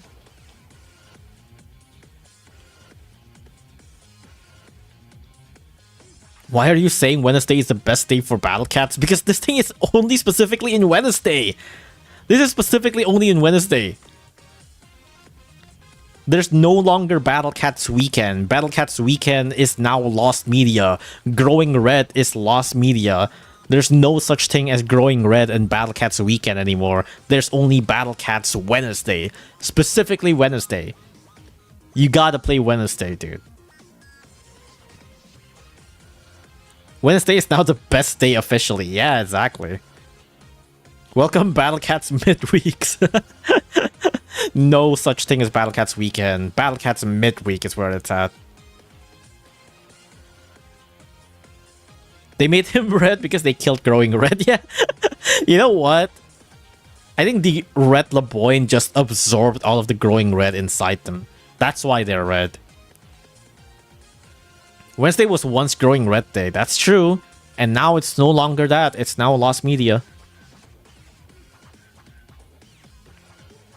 But yeah, overall, 15.2 content-wise, I think it's okay-ish. There are certain things that I can't talk about, and the things that I can't talk about is actually like pretty alright. And stuff that I think is just relatively cool, but unfortunately I can't talk about. But outside of that, it's like the new enemy is very cool. Some of the talents are pretty neat. Yoshimoto having counter surge and surge resist is pretty cool. Yami exist. Springtime Kenshin talents is pretty cool. A legend rare getting a true form is neat, although even though it's not a super crazy good thing, but like it's still a legend true form. That's neat. And of course the changes to just the changes to the catfruit stages, the changes to Battle Cats Wednesday is really, really cool. Although I still don't understand why it's specifically Wednesday, but hey, it's there and it's actually pretty neat. A weekly leadership is pretty cool. A weekly randomly something for early game players to upgrade is pretty cool. It's pretty nice. Overall, update is not like a super big thing. I think especially if you're like a late game player, there's probably not that much things to look forward to, aside from just like the new ZL.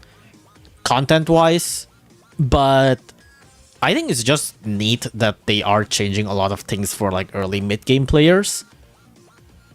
Even though it's not exactly like for me specifically, I think it's just a neat change, you know? It's like about time they gotta change something for EOC soon, right? Surely, right?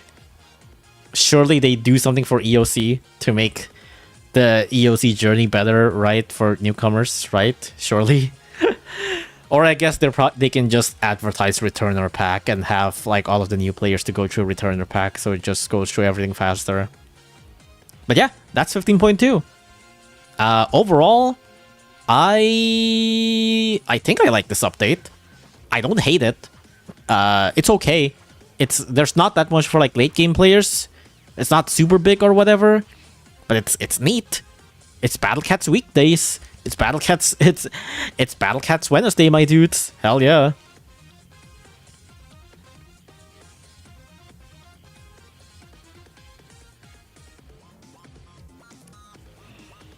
Oh, fuck, I'm tired.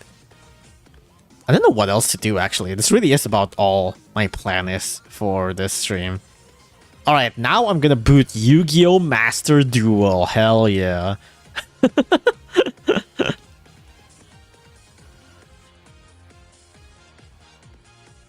Terraria stream? Nah, not now.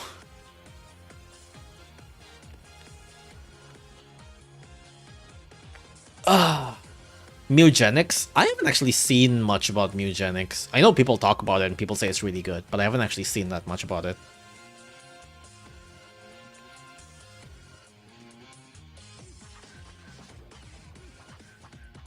Plant slop time. You know what? Maybe I will actually like boot up Master Duel just for a little bit. I don't think I'll play it for long, but I kind of just want to play Yu-Gi-Oh! For a little bit. Alright, you know what? Battle Cats is over. No more Battle Cats. Battle Cats has actually lost media as well. I'm gonna boot up Yu-Gi-Oh! Master Duel. Give me a second, let me capture Master Duel.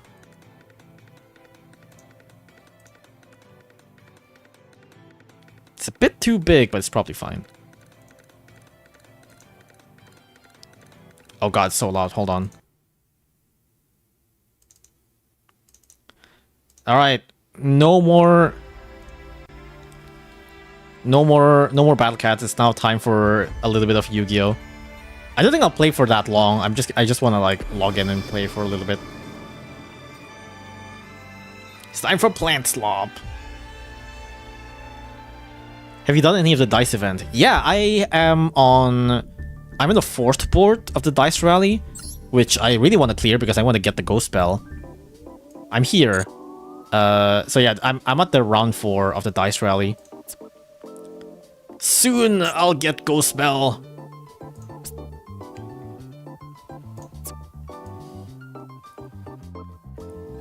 Oh, let me get a drink. Do you use Pot of Greed?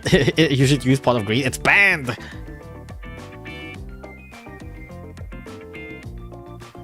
Do you play FIFA? Like the ball game? No. I don't think I ever really play like that kind of game. I mean, I guess I play like Mario Strikers. I don't think that counts. Alright. Let me do a dice rally, actually. Sure. The deck that I'm using is just once again Plant Slop. What am I getting? Discard 1 card, chain this card to a trap card you activated. Whenever the trap card is sent to the graveyard, return it to its owner hand. What? That's very weird. Sure, I'll take it. Did you know Baku is in Master Duel? Ah, yeah, it's the... What is his name here? The terribly sleepy tapir. Bagushka, right? That's what his name is. Bagushka. Bagushka, the terribly tired tapir. Which is very funny because I'm pretty sure in the Japanese version of the card, he's like drunk. But in the English version, he's just sleepy. Like he's just normal EP. Oh. Trap Reclamation. Oh, this is not a good starting hand. What the hell is this? Oh, I can't do anything with this starting hand. Oh god. Oh god, I actually can't do anything with this. I might have to set one and pass. Oh no. I might have to set one and pass. Yeah, I don't even think I'm gonna bother setting Forbidden Droplet for now. I have to set and pass. I actually can't do anything. There's a brick as hell. Use Vessel of the Avarice. I don't know what that is. White Rose. Oh, you're using Rose Dragon. I have seen some cards of Rose Dragon, but it's a bit hard to see.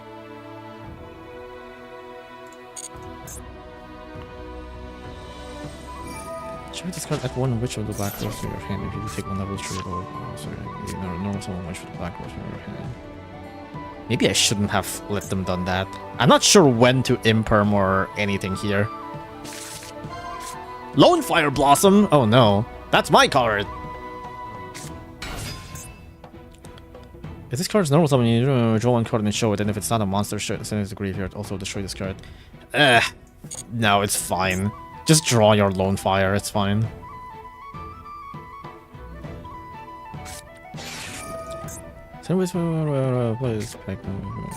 Plant, plant.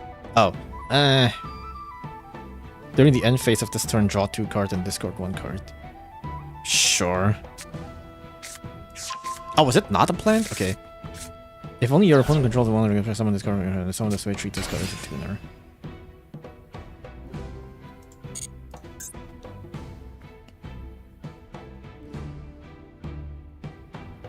Okay.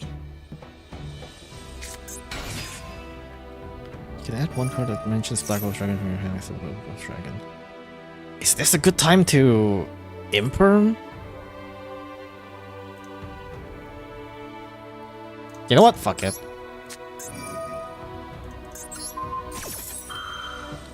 Also, I'm chaining Trap Reclamation. This shit is now mine. Oh right, I got this card. Fuck.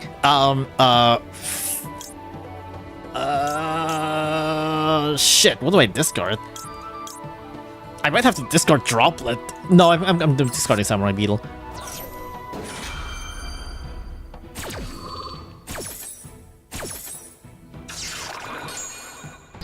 Do it. It's back here, baby. Let's go.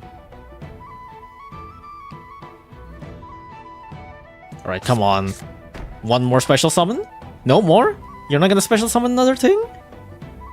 Surely you want to special summon one more, right? Oh! Crossroads Dragon. Oh, no.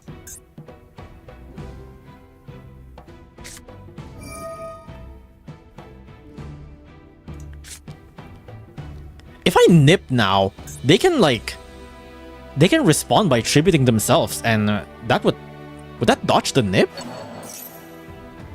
Wait, would that dodge the nip? I don't. Oh, you! Oh my god! You put it on the same imperm column. That's so fucking funny, actually. What are you gonna do here? Contribute this card and add Plant Master Special Symbol. Oh. I'm waiting for them to activate the effect if possible. Same defense, baby. So I shouldn't nip right now, right? Like I should wait for them to activate this effect if possible. But it doesn't seem like they're not activating it. So I guess they're waiting for it to be my turn.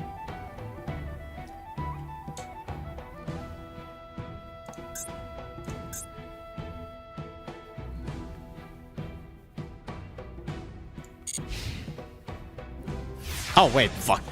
That is the last chance. Okay, shit. My god, bro. Come on! Give me any of my starters, hello? Where is any of my starters? I can't do shit with this! What the fuck? Oh, brother.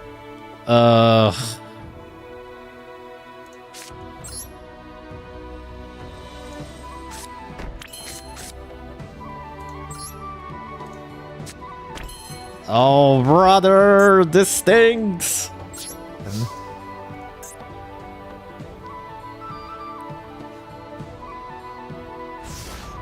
Wait, I guess I can chain Ash if they try to synchro, right?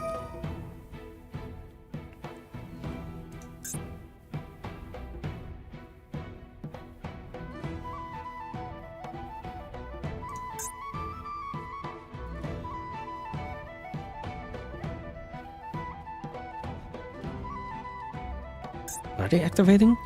Declare, reveal the top card. Monster card. Alright. Play this effect if it's not leave the field. Did they get Basil Rose Shoots? Special summon one Rose Dragon monster from your hand or graveyard in defense position. If set card is destroyed, you can turn up one Black Rose Dragon monster. You can't do anything about that.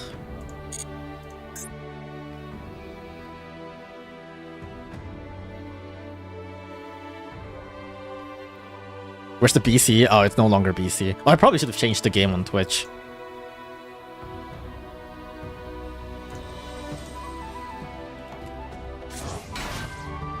Yu-Gi-Oh! Master Duel. Ah, damn. Wait, hold on. What did you want to do? You can add one... You know what?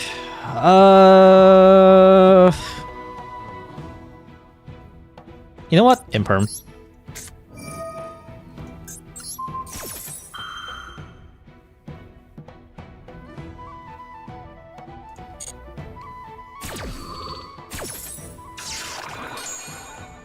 Do it.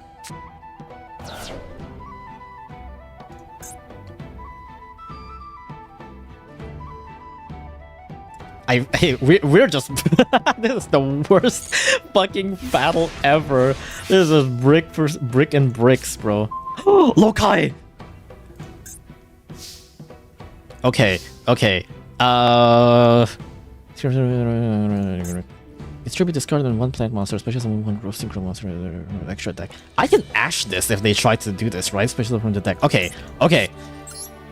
Lokai! Please don't do shit to my Lokai.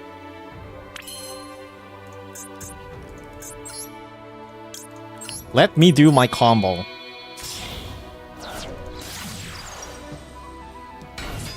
Sunlight Sowing? They have something that they can activate. Oh, I guess it's the Crossroads Dragon, right? They're probably waiting for the Crossroads Dragon. But I can Ash that, I think.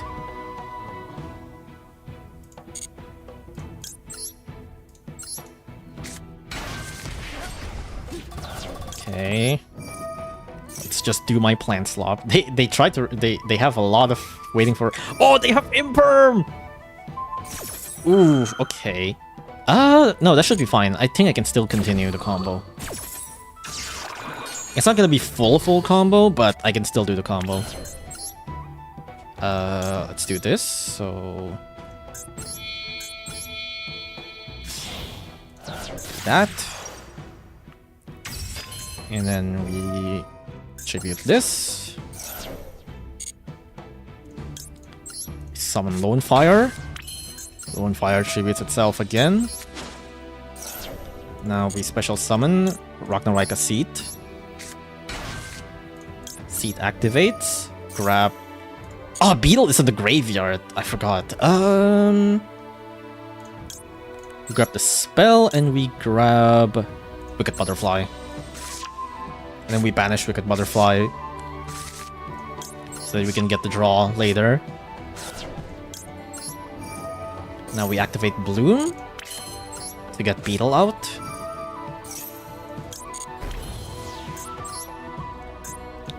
Oh yeah, you're not plants, you're dragons, right. Right now Beetle is out. Now we go chain coils. This truly is plant slop. Now Beetle activates, I can bring back Lone Fire Blossom again. When are they going to activate Crossroads Dragon?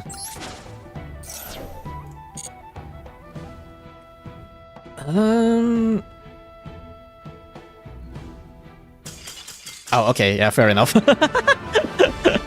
I might be taking a little too long there. But oh well. GG's. It's a bit... this deck is not the usual deck that I use, because this deck, this Dice Rally is specifically Synchro and Link, right? And I never really have any experience with Synchros. I did try out using some Synchros. I think I tried, what was it called? Circle of the Wind Fairies or something like that on when I was testing my decks. But that's like basically the extent of Synchro summoning that I've tried. But I've always run like Lynx and Exceed. And since Exceed is not allowed here, I basically just go full Lynx. Played DDD before? No, but I've fought some people that have DDD. I don't fully remember how it plays. It's a... wasn't DDD Pendulum? Or was it like DD? Was it like a different thing? DDD is Pendulum, right? Yeah, I'm pretty sure DDD is Pendulum. Wow, 50 from another dice. Alright, what do I get here? 3. Rare. Heavy Knight of the Flame. This card is treated as a normal monster. Oh, this is Gemini. At the start of the damage step, if this card attacked the special summon monster, you can banish that monster. At the start of damage step? Interesting. I probably wouldn't normal summon you though. Probably this looks like something that I would tribute using my Jasmine. I'll do one more Dice Rally. Let me get a drink.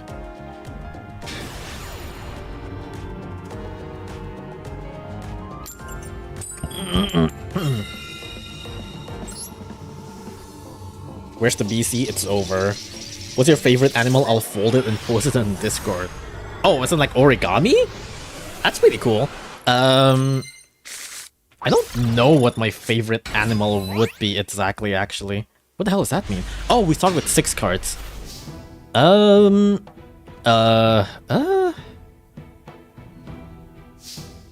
have Sunvine Sowing here. Do we just ignore... You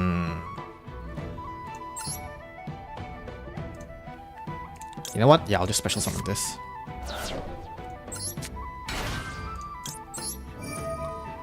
Let me grab Butterfly, and do I bring a backup Bloom? Or do I just bring Hunting Dance? Oh, let's do Hunting Dance. And then we banish Wicked Butterfly. It's Pendulum, Fusion, Exceed, Synchro, and Link. What the hell? Insane.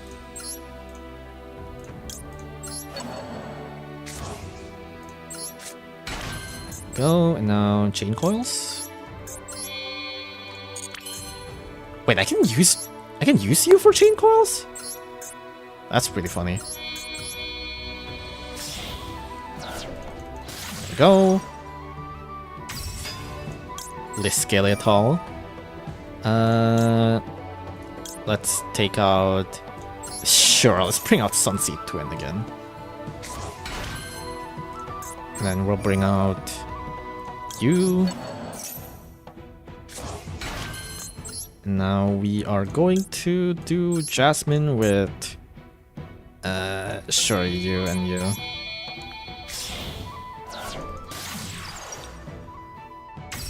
Now let's tribute this. Into Lone Fire. Lone Fire tributes itself again. Into... I'm actually not sure where I'm going with this.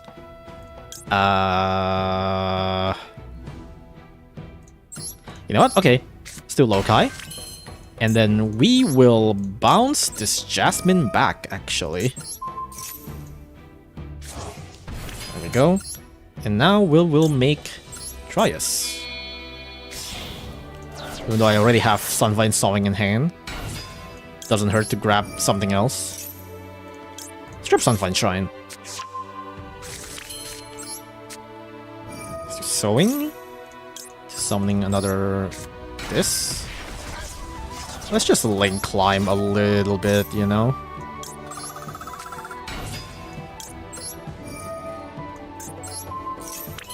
Okay, now we can do...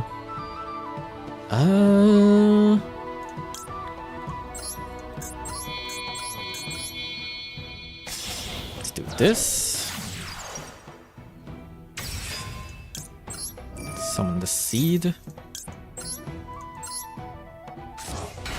Now this can become Tryon Tray.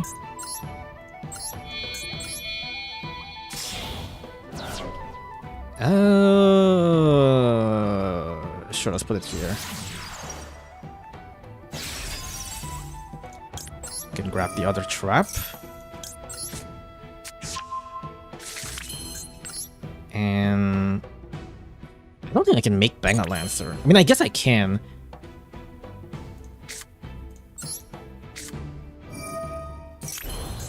Do I make Banga Lancer or do I make...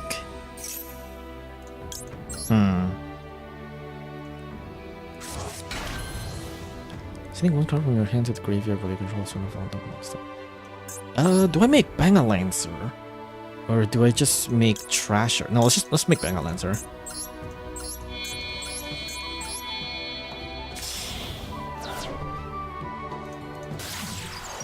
There we go. And that's about all that I can do for now. Let me just set these two. And pass. Oh, right. Draw a card. Thank you. Unexpected die! Okay. I probably shouldn't... There was basically no reason for me to discard the Sunseed Twin, actually. I still have one normal summon. Of course, fuck you. No, I have Sunvine Sawing. Yes. Thank God for that. Unless they have another Raigeki. Oh, Pot of Desires, okay.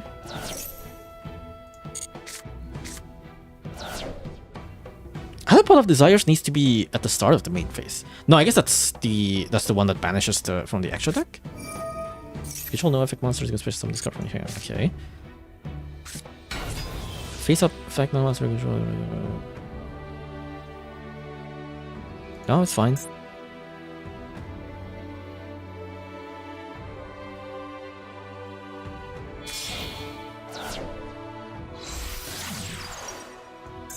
Monk of the Tenyi.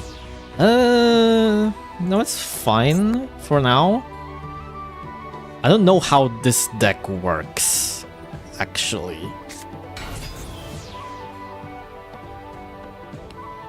Tribute this card set. Okay.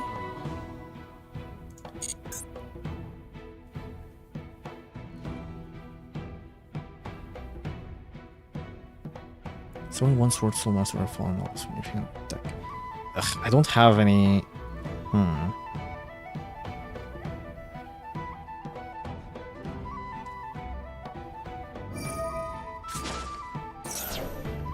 Yeah, I wouldn't be able to negate that, I don't think, because it's tribute itself.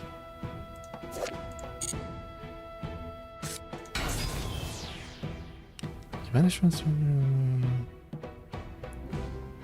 It's a synchro material.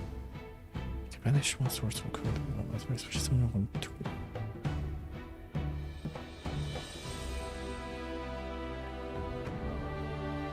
Okay. Let me wait.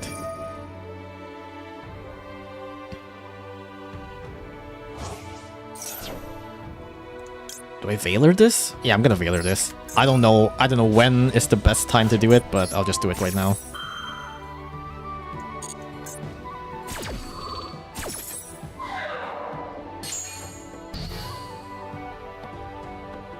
I could also bounce it back if I need to.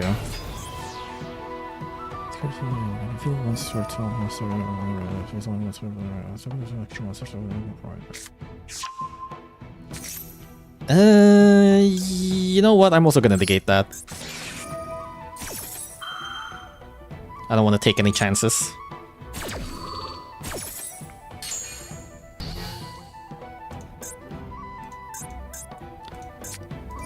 Oh, brother!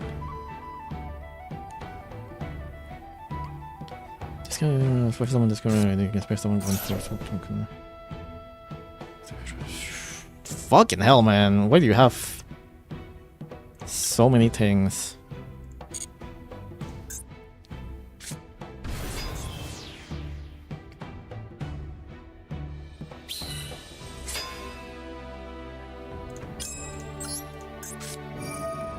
I have a feeling that I need to destroy this token because it's a tuner.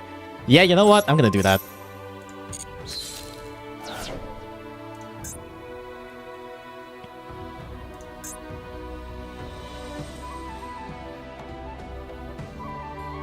Now, can you do tuning with these? No, I don't think so, right? Because none of these are tuners. And I'm assuming your stuff is... Oh my god, brother, why do you have so many things? Control the face of you can banish this card. Wait, what? You can banish this card from your hand, special summon one tiny monster from your deck. Oh, good lord. Okay, I can't do anything about that. I have to hope that Bangalancer would be able to bounce it back somehow.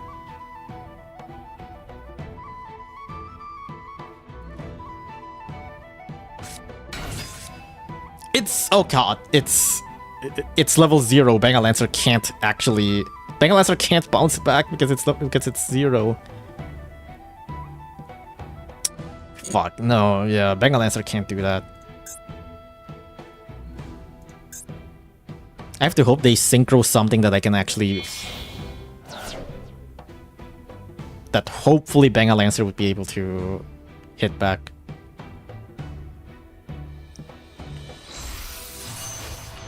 Yahtzee, the evil of Yangzing.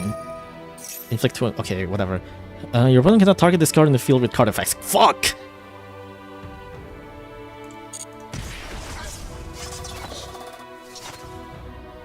I probably should have bounced to level 6.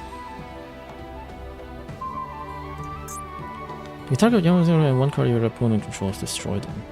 Oh. Wait, what? Your opponent cannot target this when this card is one run monster in your deck in defense position. I mean, I gotta activate this. Which one would be...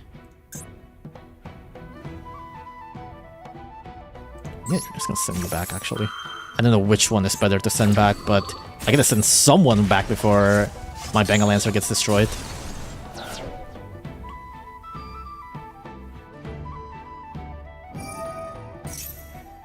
God damn, this guy have like all of the combo pieces in their hand. I mean, I guess kinda so do I, but like...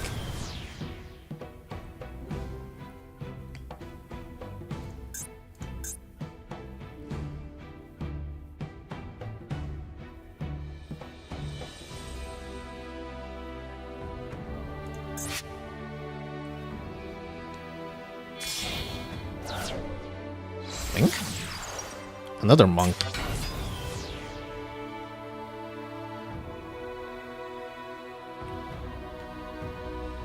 Haven't seen Tenyi in a while. I don't think I've seen this ever. I've only ever seen this in like solo mode or whatever. Shaman. You discover in contact with one monster in the graveyard special summon that.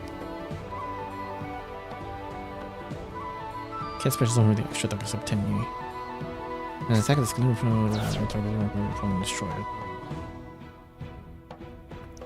Ugh. Okay. Boy, this is rough.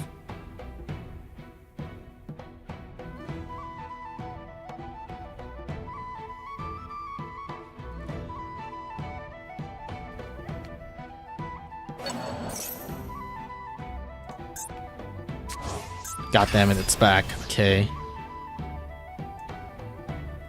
That is not quite enough to kill me yet, but... Oh boy. Oh, well... That's still not quite enough to kill me yet.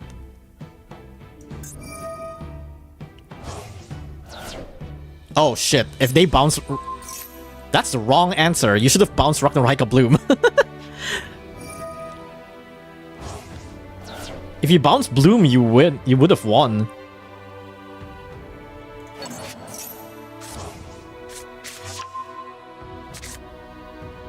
Unless you can summon something else? If you can, then I would lose. But right now, I'm still alive. Barely, but I am still alive. Okay. So now my turn. Ugh. That's not what I want.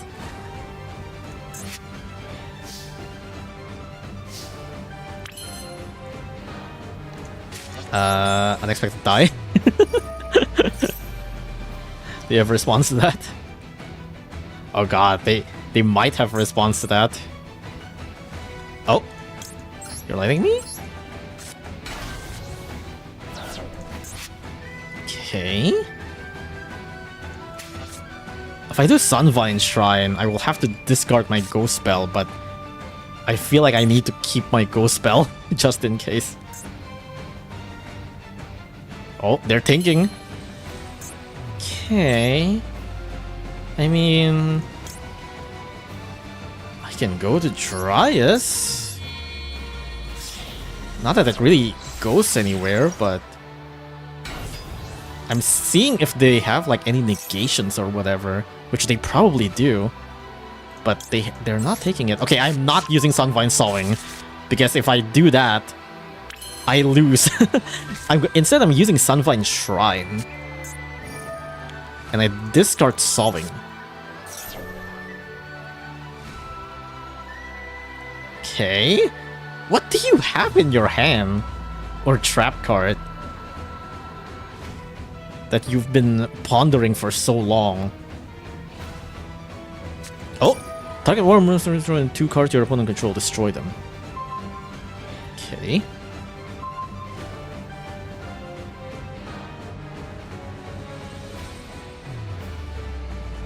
If they destroy literally anything else than Ragnarok Bloom, then I might be able to win. But...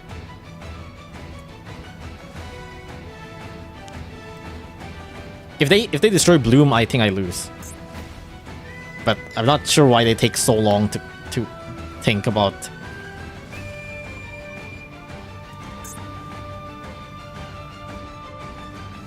Okay.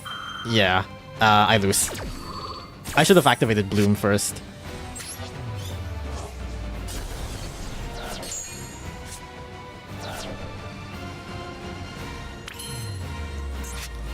Oh, wait, maybe. No, maybe. Hold on. Still do this. And then I'll bounce... I still have Bengal Lancer, I forgot! I'm gonna bounce Skeletal... bounce something for Skeletal Soldier. Not sure what. I bounce Dryas. Skeletal Soldier. Skeletal Soldier can then... Whoa, wait. Do I have a linked... I do have Mantis Monk. Okay. I can go... Samurai Beetle. And then turn this into... Wait, why can't I do Mantis Monk?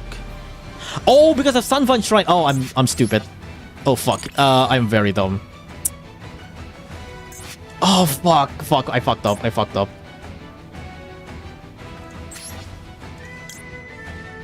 Oh, I fucked up. Oh, I fucking Sunvine Shrine, man.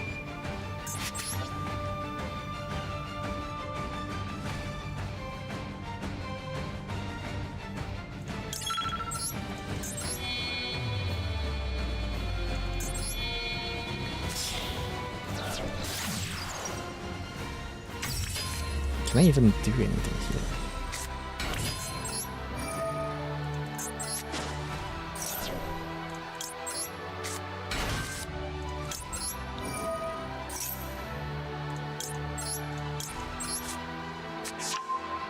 I only have a couple of seconds left, so...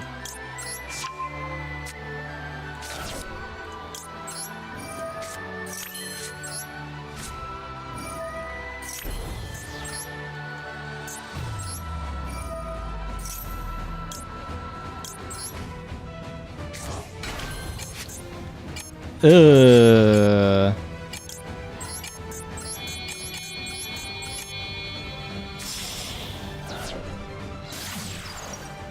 2,000, that is not enough. Fucking hell, that is not enough. That is not enough.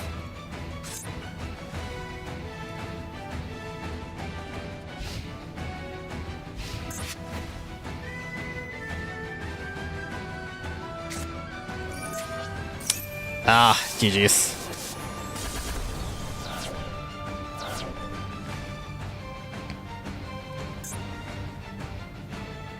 Yeah, no, I don't have enough health for this. Oh, that fucked up. That's fucked up.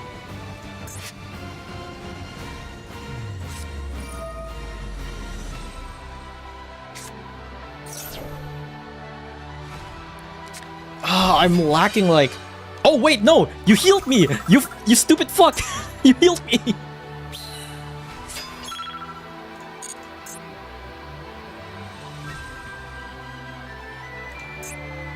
Why did you heal me? You should have just attacked!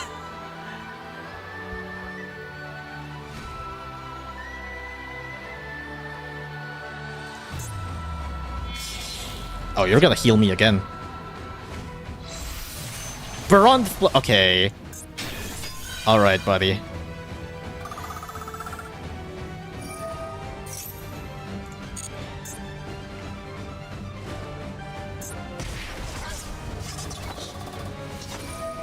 I mean, yeah, okay. Yeah, not much I can do here. You know what? I'm just gonna take all of my life here.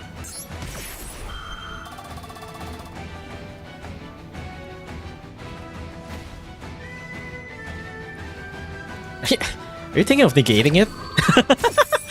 There's not much reason to. Oh yeah, I guess I have this.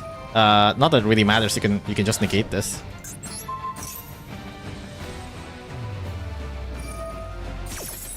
Yeah. Yeah, that is fine. That was GG's. I kind of fucked up with some of the stuff earlier. I definitely could have done some stuff better. I should have activated Bloom first. I should have activated Bloom first, and I should have remembered that I have Sunvine Shrine, which locks me out of fucking anything. I hate Sunseed. I hate Sunseed sometimes, but sometimes it's just way too good. It's too hard to pass out on like one card combo, you know?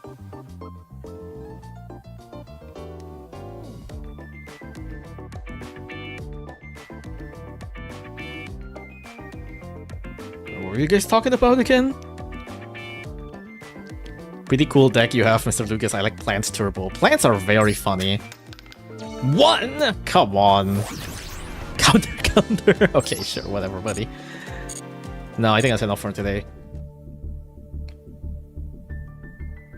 I don't play Yu-Gi-Oh! I'm a Project Moon fan. Reading is fucking impossible. To be fair, I'm a Battle Cats player.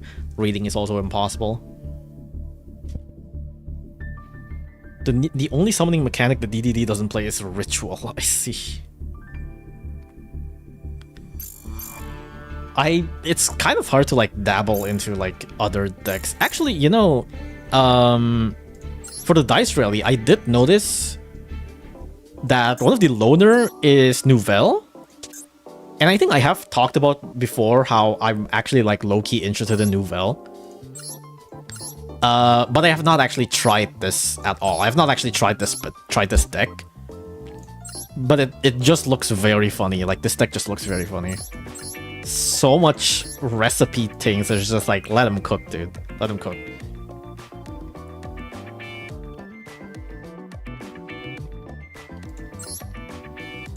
I probably should try this at one point, but like, I just really want to get Ghost Spell. I guess I just want to get Ghost Spell first. Maybe once I get Ghost Spell, I can then mess around with the Nouvelle. Although the event ends in like, what, 5 days? But it should be enough time. I definitely want to... This is such a fucking stupid-ass card. Hamburger recipe. This card is a ritual summon. Hungry burger. Chef de Nouvelle. Poisonnier de Nouvelle. I don't know how to spell that. It's really just mostly rituals. It's also just really cool that like a lot of these are just food. It's pretty cool. Alright, that's enough dice rally for today.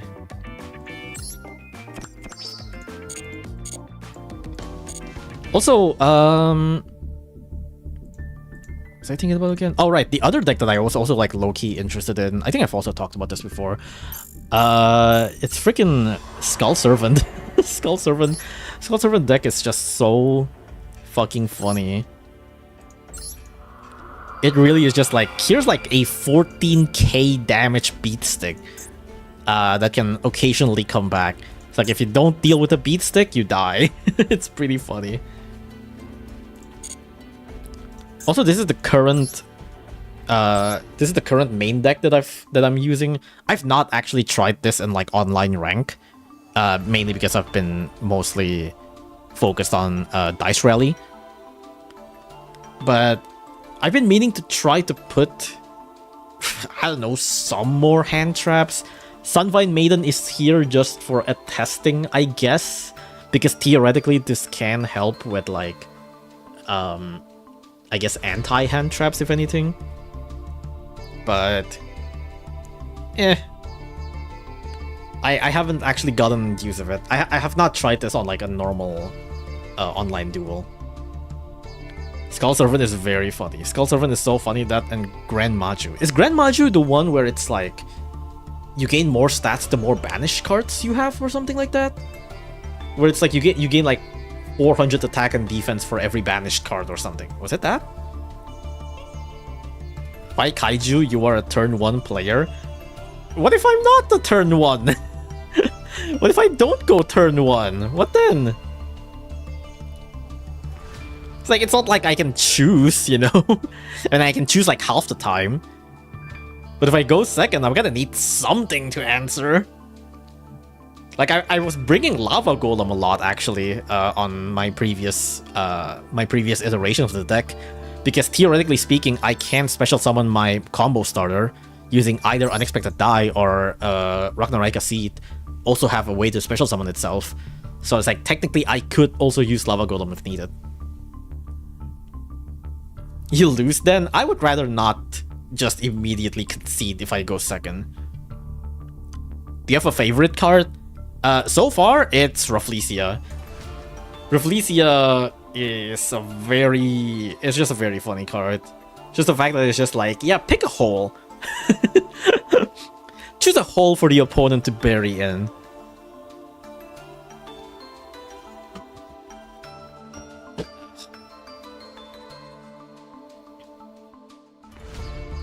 I have actually gotten like a lot of use out of Kaiju. Kaiju is just so nice. I mean, Lava Golem is also really nice. Actually, let me show you a replay that I've had a while back. I remember saving this one replay that is very funny. But which one was it? I don't remember. Was it this one?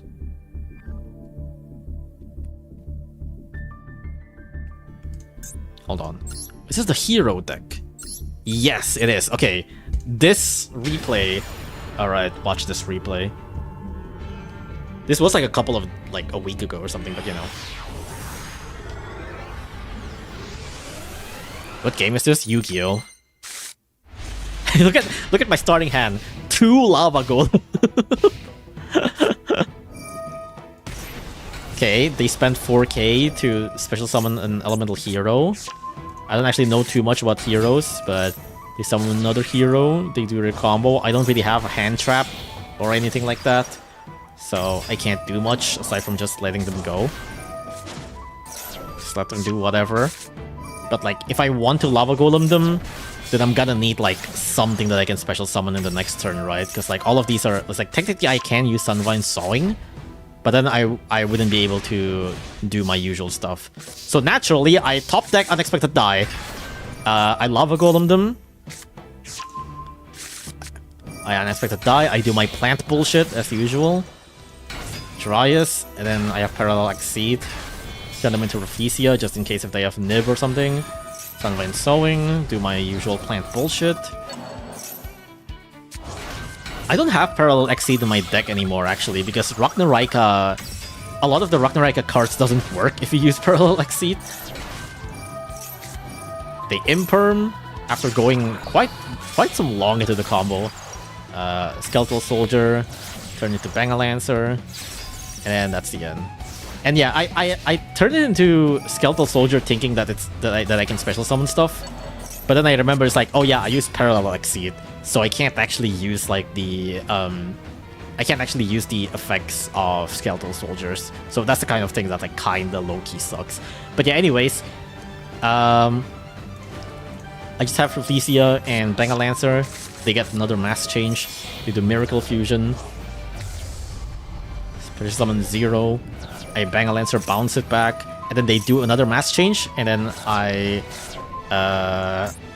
did Treacherous Trap Hole to destroy it, and then they have a second copy of mass change. I'm like, okay, buddy. So then they summon that. I destroyed my own Lava Golem just in case. Sunvine Sowing, save Bangalancer. Bangalancer gets destroyed, but oh well. But like, wait a second, this is not the end. From here, they went into fucking Anaconda. They pay 2k, and then they fusion summon Destiny Hero. And I'm like, okay, you have spent 4k at the start to special summon one of your elemental hero. And then you get 1k because of my Lava Golem. And then you spent another 2k for Predaplant Verta Anaconda. I have not damaged you a single time, and you are currently at 1000 health. And you have 2 cards in the field, and I have Lava Golem in my hand. So you can guess where this is going. End phase. Turn change. Drop phase. Standby phase. Main phase. Summon Lava Golem. End phase. Standby phase. Take 1000 damage. Die.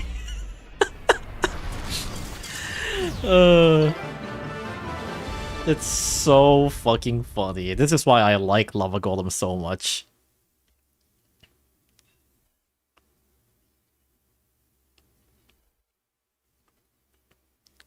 Let me explain PM for reading comprehension. Fuck reading. Every skill win rate, brr. That sounds about right for a lot of Battlecats players as well. What else did I... Dice Rally? I don't remember which one these are.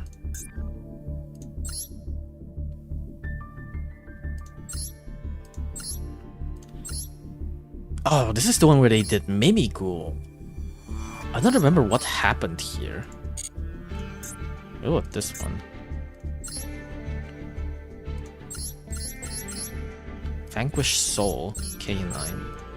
Oh, I remember this one. This is also a very, very funny replay. OMG Plant Slop, I was expecting Cat Game. This is even worse, better. Exactly.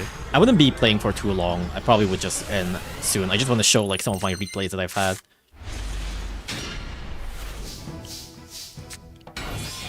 So I do my usual trap trick stuff. I do Exceed. They have K9. I don't actually fully know how K9 works still. All I know is that they special summon on my turn and they do their bullshit. It is Sowing. Turn this into Jasmine. And then I think I fucked up here somewhere. I don't think I'm supposed to do that. I think I wanted to do Rika, but I don't remember what happened. But anyways, special summon Seed. I banish the Seed in my hand. Put that back to the deck. Get into Skeletal Soldier, which unfortunately doesn't proc. Then they unfortunately deactivate that. I turn on Bloom. I get Banger Lancer out. I tried to, and then I was just like, I don't know what this does. I'm just gonna bounce this back with Banger Lancer, and then I end. So it's a very messy board. I basically only have Banger Lancer that is like an active participant in the field. But like, Banger Lancer's a pretty big boy. It's like it's something, right? And they also like reduce their damage for like if they're not insect, plant, or reptile. So there is that. And then destroy all other cards. But I have Imperm, and they special summon this. Whatever. They get something I don't really understand. And then on battle phase, I think they're trying to dodge my Banger Lancer by going to battle phase. I wasn't sure what's happening. I probably should have bounced this back on the main phase, but Banger Lancer can't bounce on the main on the battle phase. So they went to the battle phase. They special summon something else. I don't understand that. Again, I don't understand how this works. But then they summon this Vanquish Soul. Caesar Valius. During the main phase, you can do something, return it to the hand, and then like you can destroy other cards on the field or whatever.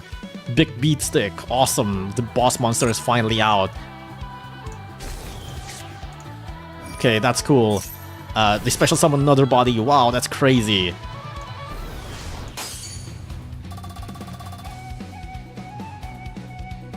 Why did you do that?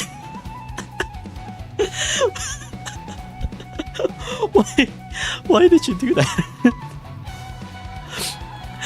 I think what happens is that when the whole thing appeared, they were like, yeah, 3k damage!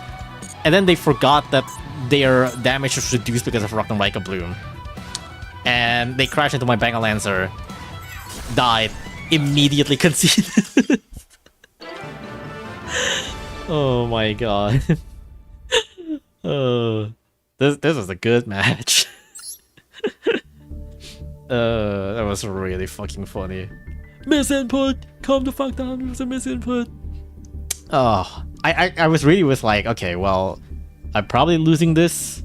But hey, it's like, I did what I could. And then they crashed into it, and I was thinking, it's like, did they have like a graveyard effect or something? And as I was reaching to the graveyard to check their card, they conceded. I was like, okay, that was a misplay.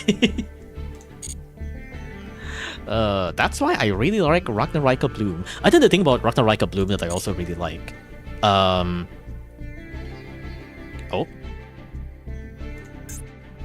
issue with WP Fancy Ball and Ghost Spell?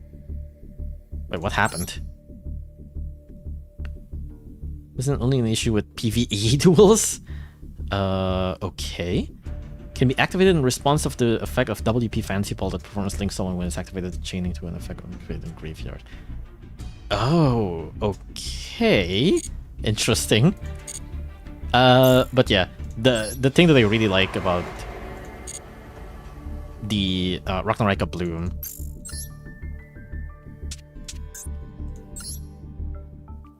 lesbians broke the game. I haven't actually seen them that much in online lately, which is kind of surprising given that, like, I thought the dice rate is gonna be filled with them because it's all links. Unless they like ban it, because I know there's like some cards that are like banned. But Ragnarok Bloom, the fact that it's like it's plus 300 for you and negative 300 for the enemy, or well, provided if they're not insect, plant, or reptile, which most of them are not. Given that it's like it's a total of like 600-ish, it's like it crosses just enough barrier to just have like that kind of interactions earlier, where a lot of like the big boss beat sticks are like 3k attacks, and since they're 3k, they go down to 2800. Or sorry, 2700. And anything that is like 2.5k for me is 2.8k. So anything, it is like essentially a 600 buff if we are counting like the difference, right? And that means anything that is like 2.5k can now beat their 3k. And most of enemies' boss monsters are 3k-ish, right? Almost everything is like base 3k. It's like the big beat stick. Like the one earlier was 3k, and my main boss, like being Banger Lancer, which gets out like very easily. Bangladesh is 2.5. And so that crosses the barrier. If I have Ragnaraka Bloom, that crosses the barrier that can beat like the 3k enemies. At least by combat. Obviously not by effect, but like at least by combat. It's very nice for me to be able to run through certain things that are 3k, or even just defend things that are 3k from Rafflesia, because Rafflesia's defense is 2.5k. Tingicula is also 2.5k attack. So like this just crosses so much nice barrier that just it's actually like surprisingly kind of annoying to a lot of enemies because they can't just run through some of my cards.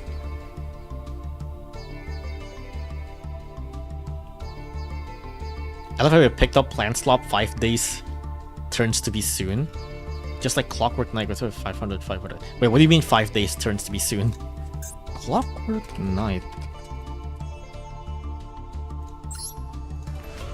Oh, there's two Clockwork Knight and Clockwork Knight. Okay. Machine monster you control gain 500. Machine monster your opponent controls lose 500. Oh. And I think. Oh right, yeah. And all face-up monsters in the field become machine. Right. That is pretty big. That's a big buff. 1k is a massive buff. Goddamn. One non-link machine monster with 1000 or less original attack. This card is linked someone. You can send one face-up continuous spell you control to the graveyard and one clock nerd to the... Oh! That's pretty nutty. You target one machine monster with 1000 or less attack in your graveyard. Tribute one machine monster except this card. And if you do special summon the target... It doesn't say from which field. Does it say... if it doesn't say from either field, can I just yoink other people's... It feels like I can. That's pretty cool. Plant Slop taking 5 days of turn 1 is common, to be honest. Oh, yeah, absolutely. Cyber Dragon is a card that can fuse anything machine from the field. Clockwork Knight is good with that. Right, I remember that. I think I have been on the other side of that.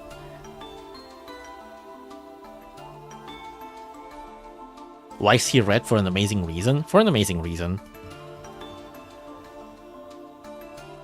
But yeah, this is my current just pile of Plant Slop. I'm no longer putting some of the Aroma and Rika in. I mean, I still have Rika here to go to Hyperton, and I still have Aroma Seraphi Jasmine, but that's like the extent of Aroma and Rika that I have on the deck. Instead, I found out that I can kind of bridge towards from either. I can bridge from either Seed or you know, let me just go here. I can bridge from either Lokai or Evil Seed into Trap Tricks using, oddly enough, Ragnaraka Armored Beetle. I don't know why that's the case, but it is what it is. Oh, this is I mean, sure, Primal Roar. Summon Lokai.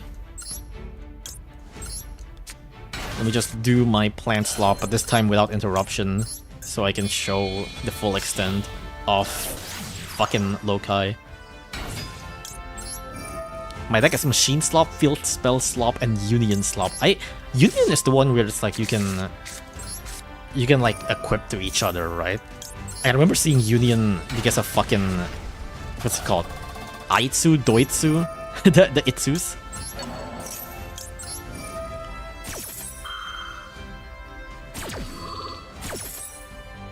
Unions are so cool. It does look interesting, but it's probably gonna be a bit much to learn.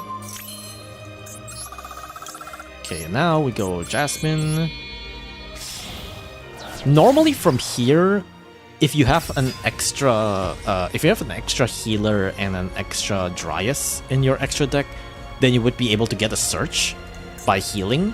But like, my extra deck is already so filled, I don't want to have an extra copy of Dryas and healer just so that I can search. Like, search is nice, but I feel like it's not actually worth the 2 slots in my extra deck. Like, I really need the slot in my extra deck. Good Lone Fire. And then we go Evil Seed. And then we grab Beetle and Bloom like usual. And now we banish... yeah, I'm banishing Maiden. And from here we go Beetle, put Maiden back to the deck. And then we go Skeletal Soldier. I love my Lego slop deck. What does Lego mean? The only reason I started playing Union is because I got a Royal Rare of the boss monster. Kinda, they just happen to be my favorite deck of them. Ah, I also got one of the Royal Flush thing from the dice. I got I got one where it's like 5k, 5k, and that your own units can't attack, and that like, what was it, like I think the opponent's monster must attack it or something like that? I forgot. It's the big man. It is a pretty big man. It's like a big shiny black guy. I don't know. Activate this. The unions are Legos? Like, just the monster looks like Legos? Let me get Seed back. Special, I'll use Bloom. I'll activate Bloom to grab something to my hand. I'll grab fucking Armored Lizard. And I'll discard... You know what? I'll discard Ultimate Slayer. Sure. And then I... Oh, hold on. Let me just do this first. Let me do... Wait, hold on. I forgot what to do from here.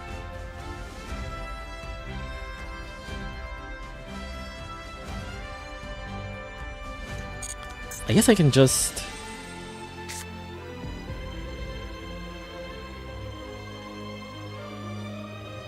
Yeah. We do Beetle. I'm going to banish... I'm just gonna banish Twin. And I'll do that. And then from here I can go to Pingiqula. This is the Trap Tricks bridge. Just Cattycorn, freaking Cattycorn and Ragnarika Armored Lizard. Very unlikely duo. Start that. I'll grab Mermeleo. From here, actually, let me do this into Giant Tress first. There we go. That grabs me a trap card. Do I still have a Sunseed in my graveyard? No, I don't. So from here I can do...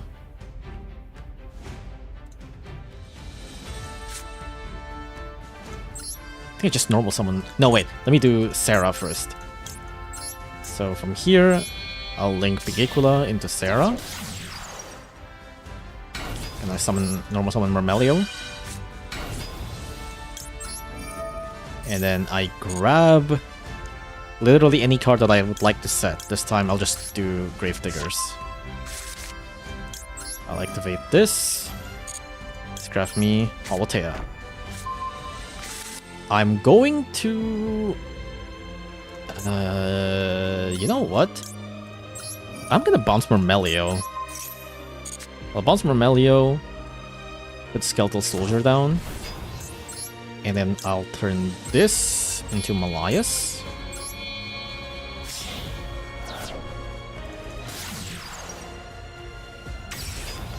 And then Malias would be able to grab Seed. And I can turn this into Trasher.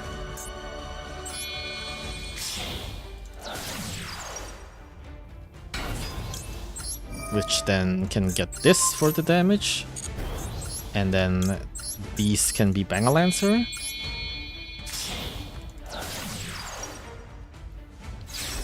And I activate Holotea by discarding my Gravekeepers. Special summon that. Sarah activates. Now I can special summon Dionea. Dionea activates. Now I can set the Gravediggers back. Now I can do Rafflesia. There we go. And now I can set Bloom and whatever I have in my hand. Cool. That's my plant slop. And I still have a normal summon. I haven't even used my normal summon.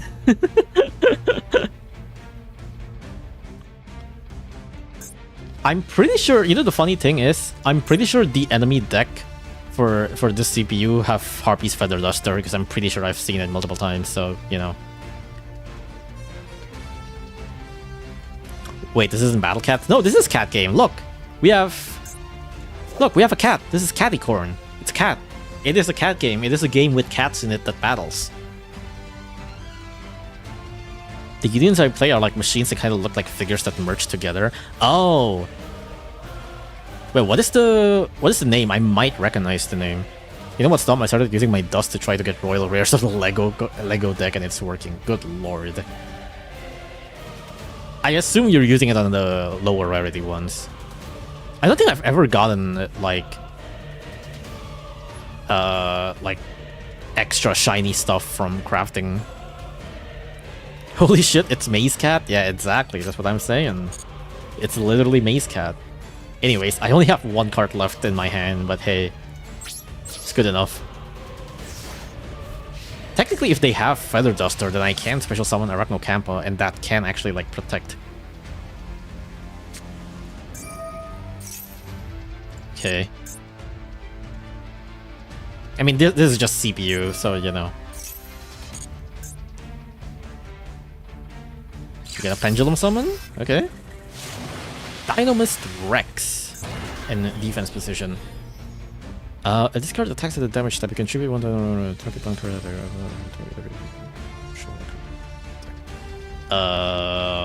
Sure. I'm assuming. You know what? I'll wait. What do you have? What else do you have in store? Oh, nothing.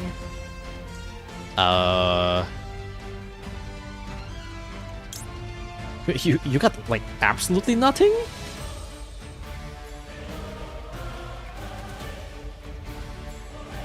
I mean, okay. If I do this, are you gonna like... Yeah, that's what I figured. Do I take... I mean, I don't need to do Sun of Alone Blue. Yeah, I'll just wait. Wow, okay. I guess they kinda gave up. I expect to die. I don't need this, but sure.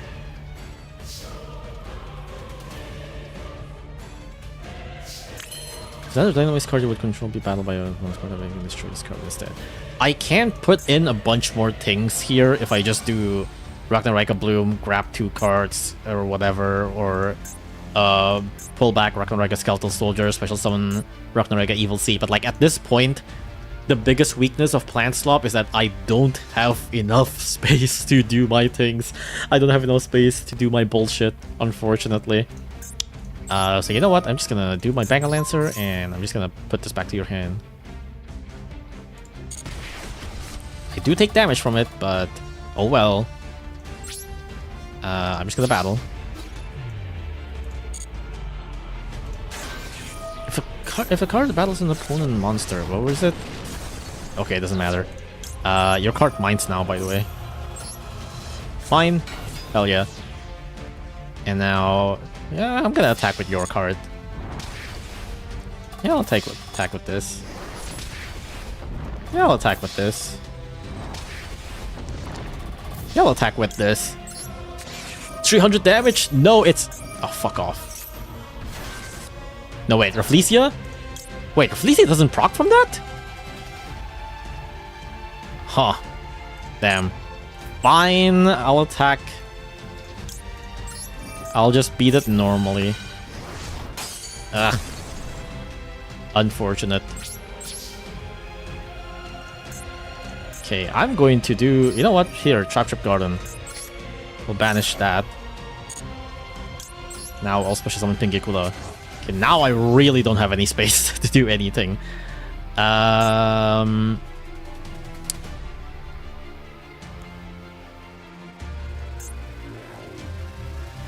Yeah, there's really no space for anything here. Yeah, I'm just gonna let it be. Oh shit, right, it's already Gravediggers. Ah well. Okay. Okay. Wow, you still have stuff, huh? You can make this card combine on this card. I'm just gonna bounce you back. Get back whence you came from.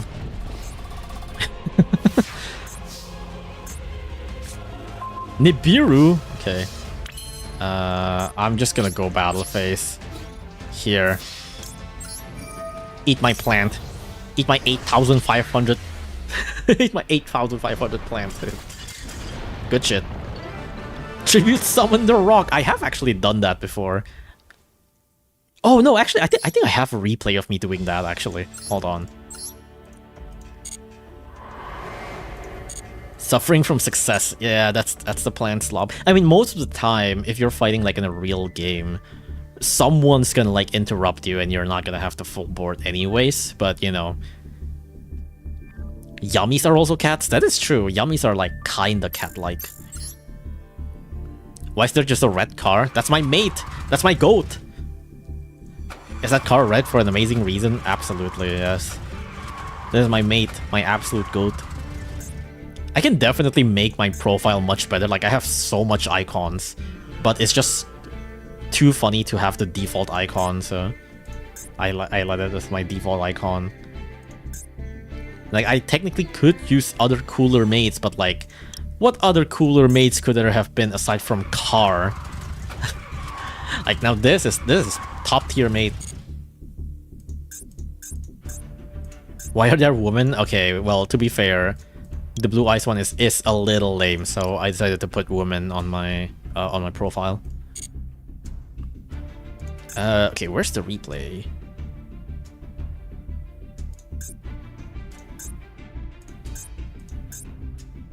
Oh wait, was it this one?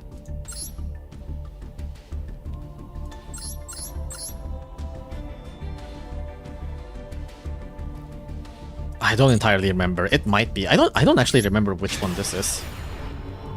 Basketball is also so good. Basketball is also pretty good, yeah. I got like 3 IPs and 0 SP from the event packs. The one that I want is the Cult by the Grave. Oh right, I started with 5-headed dragon for this one. Do Lokai, Dryas. Let me just skip the plant slop a little bit. First wonder what from your YouTube video, what's the secret picks tab on the bottom? It's secret picks. Secret for a reason. I also have the caught by, goddamn. I want the caught by so bad. Yo, 5-head. Your 5-head is very funny. It's like, it really is just like 5k beat stick. Gishki Diviner is also really funny to just have like as a random card that you have on Dice Rally. My plant slop. Try on tray. Grab that. Get that back. Just summon that back. Banger Lancer. I just put Bloom, and I don't really have that much else to do, so... It's like, I technically can special summon more with Bloom, but like, there really wasn't that much. Oh, right, did you see that? They used the Gishki Diviner. They use Gishki Diviner. Once per turn, you can declare one card, reveal the top of your deck. If it is a declared card, add it to your hand, otherwise return it to the top of your deck. And they tried to guess Ash Blossom, but instead it was Imperm. You know, respect the hustle. And they play Mimighoul. They give me Mimighoul Arcfiend, which I think the point of Mimighoul is that you give your opponent something bad, and then they would just like you would try to flip it during the battle phase, and then that'll like give yourself like something good. They TTT. They do stuff. They do Relinquish Anima. They got my Banger Lancer. They destroy stuff with my Giant. And then they go SP Little Knight, and here I'm like, okay, you know what? I'm gonna nib. This might be a little late, but it is what it is. And then they banish both, which unfortunately kind of cancels my nib because there's nothing to tribute. And both are back. But then from here, I'm like...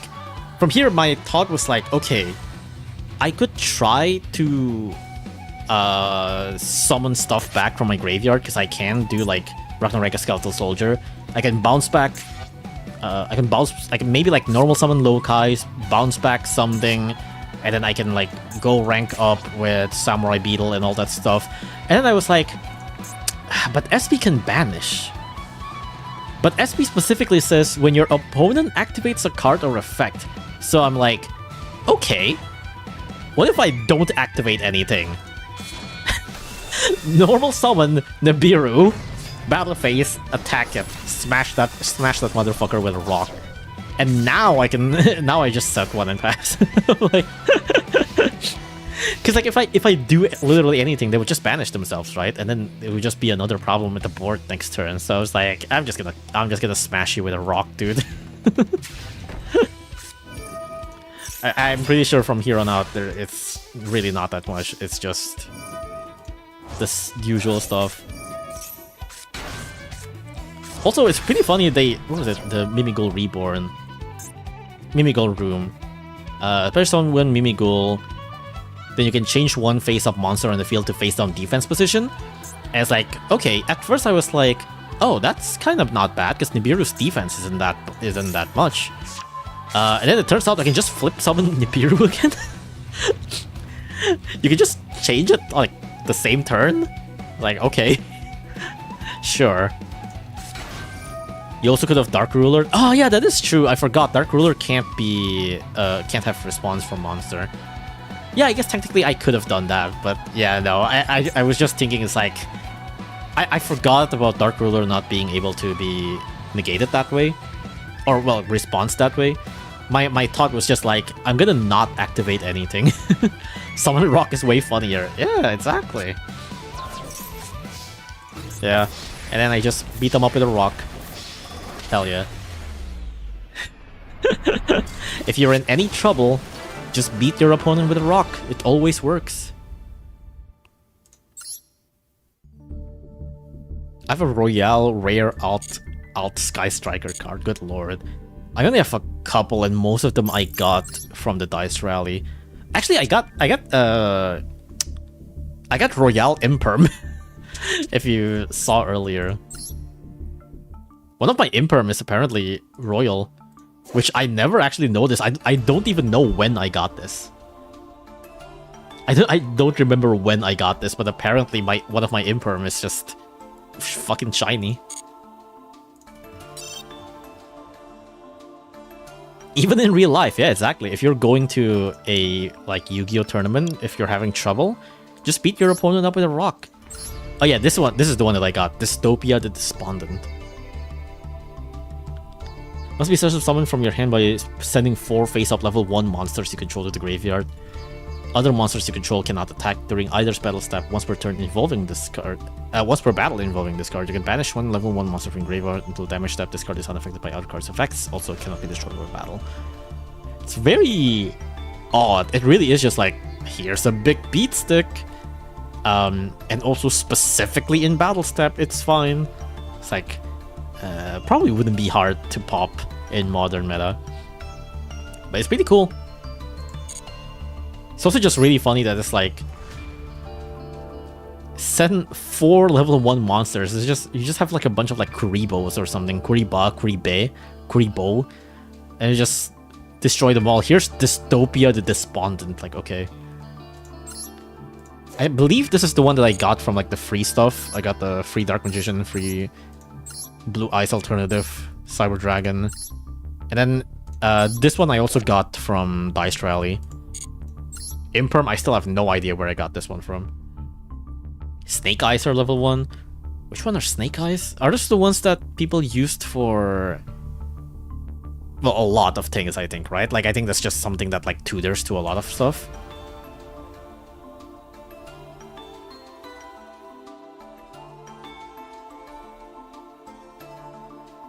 You got alt blue eyes. Unfortunately, I don't play the deck, but you know, I also don't play this, but you know, Snake Eyes used to do everything. Does it not do everything now? Is it like limited or banned?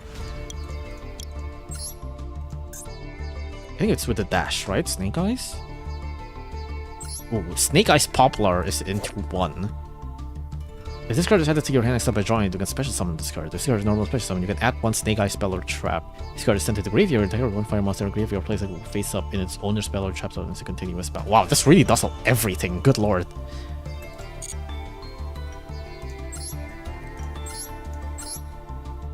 Add 1 Snake Eye spell or trap. Is it just... Oh, there are multiple. Sinful Spoils of Subversion, Snake Eyes. Target 1 face-up monster in the field, place it face up in its owner's spell and trap zone as a continuous spell. Original Sinful Spoils. Oh, this is for... what was it? Diabellstar? Is that what it is called, I think? Send 1 other face-up control F card you control to the graveyard. Special summon 1 level 1 fire monster from your hand or deck. You can banish this card from your graveyard. Target 1 Snake Eyes or Diabellstar monster in your graveyard at the 1 level. God damn, okay. It's like 2 tutors. Crazy. Insane. Okay, yeah, I think I'm basically done for now. I'm definitely gonna try to... I don't know how... I haven't touched, like, the ranking duel in a long while because I really have just been mainly focused on Dice Rally. Because I want to get Ghost Bell. I gotta get Ghost Bell. Ghost Bell looks really cute. I've seen her on Twitter several times lately. Her animation's very cute. And I'm like, I'm already here, so like I might as well try to get Ghost Bell. We'll see. Also, it's pretty funny that they sometimes just give you like banned cards and shit. I got like Union Carrier at one point, I'm pretty sure, but I don't think I was able to use Union Carrier. And I definitely remember fighting someone that have fucking Slifer. And I'm just like, okay, Slifer, I think my deck just straight up can't beat it because I need to special summon a lot, and a lot of them are like Link monsters, and since Link monsters is like automatically in attack position, it's like Slifer would just immediately kill it. So like I'm like fucked. The Unions mention... Oh, right, yeah, I guess Union Carrier is a Union thing. Wait until he hears Shizu Tier. I think I've definitely heard the name being shown a lot, but I don't know too much. Like, it's one of those things where it's like, hey man, I'm just hearing shit, and even if I understand how the deck works, I'm just trying to do my own shit. Like, I fought a bunch of K9s already. Like, I already showed you one replay earlier with K9s, but it's like, even until now, I don't really fully understand how the deck works. It's like, I just fought them, and it's like, that's neat. I think I just need more hand traps.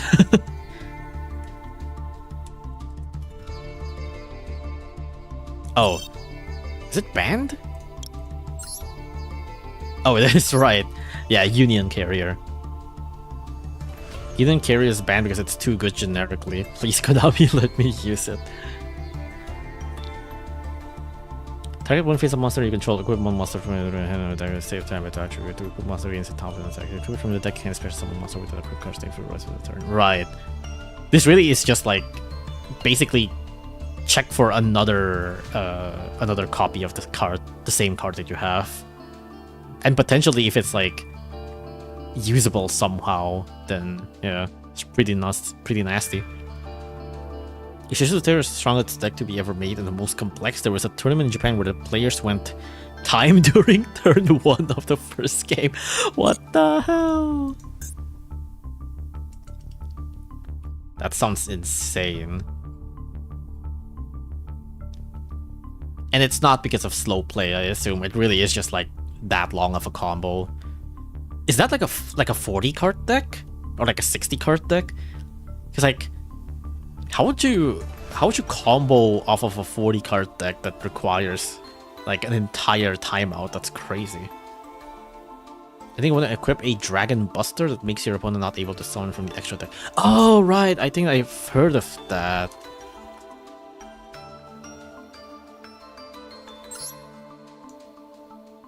When this card is equipped to a monster, your opponent cannot special summon from the extra deck. Right. Yeah, that is... Why don't they just ban this? Just ban this. Why do you ban Union Carrier? What the hell? There are a lot of variations, I see.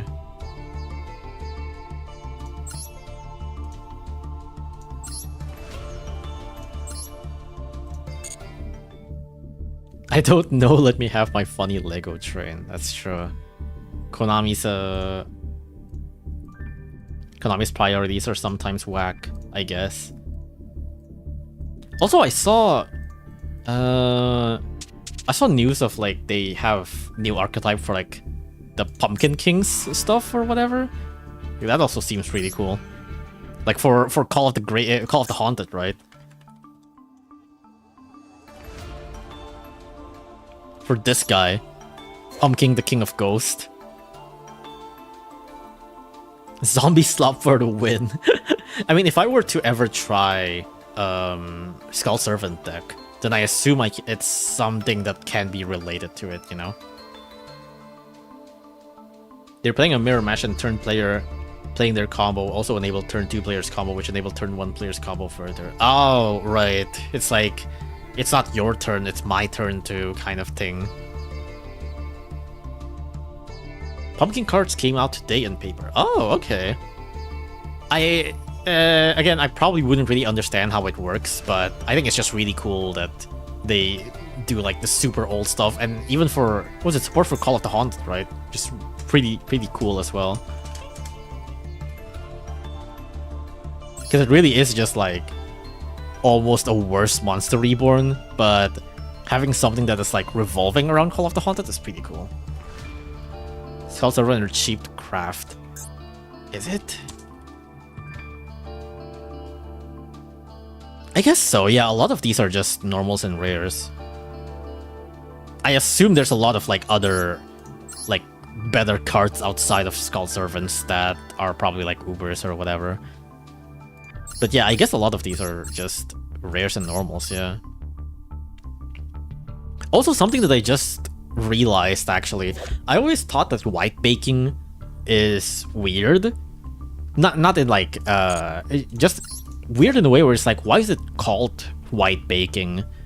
And then I just, like, after I thought for it for a while, I just realized why that is. It's because in JP, in Japanese name, King of the Skull Servant is called White King. So this is supposed to be a pun that is like from White King into White Baking. That's why his pose is the exact same as fucking King of the Skull Servant, because it is supposed to be just a pun of White King. But then if that's the case, why didn't they keep this pun in English? Give it like, I don't know, Baking of the Skull Servants or something. Just name it Baking of the Skull Servant. Now this pun doesn't make sense. I should check the Zombie Slop for support of my Vendred deck. I think Vendred is that one that have the solo mode, right? Highest card that are URs in the zombie structure deck, like Udi Zombies in the structure deck. Oh, this thing, right. I think I remember seeing this on, what's it called? Eldritch? Yeah, Eldritch.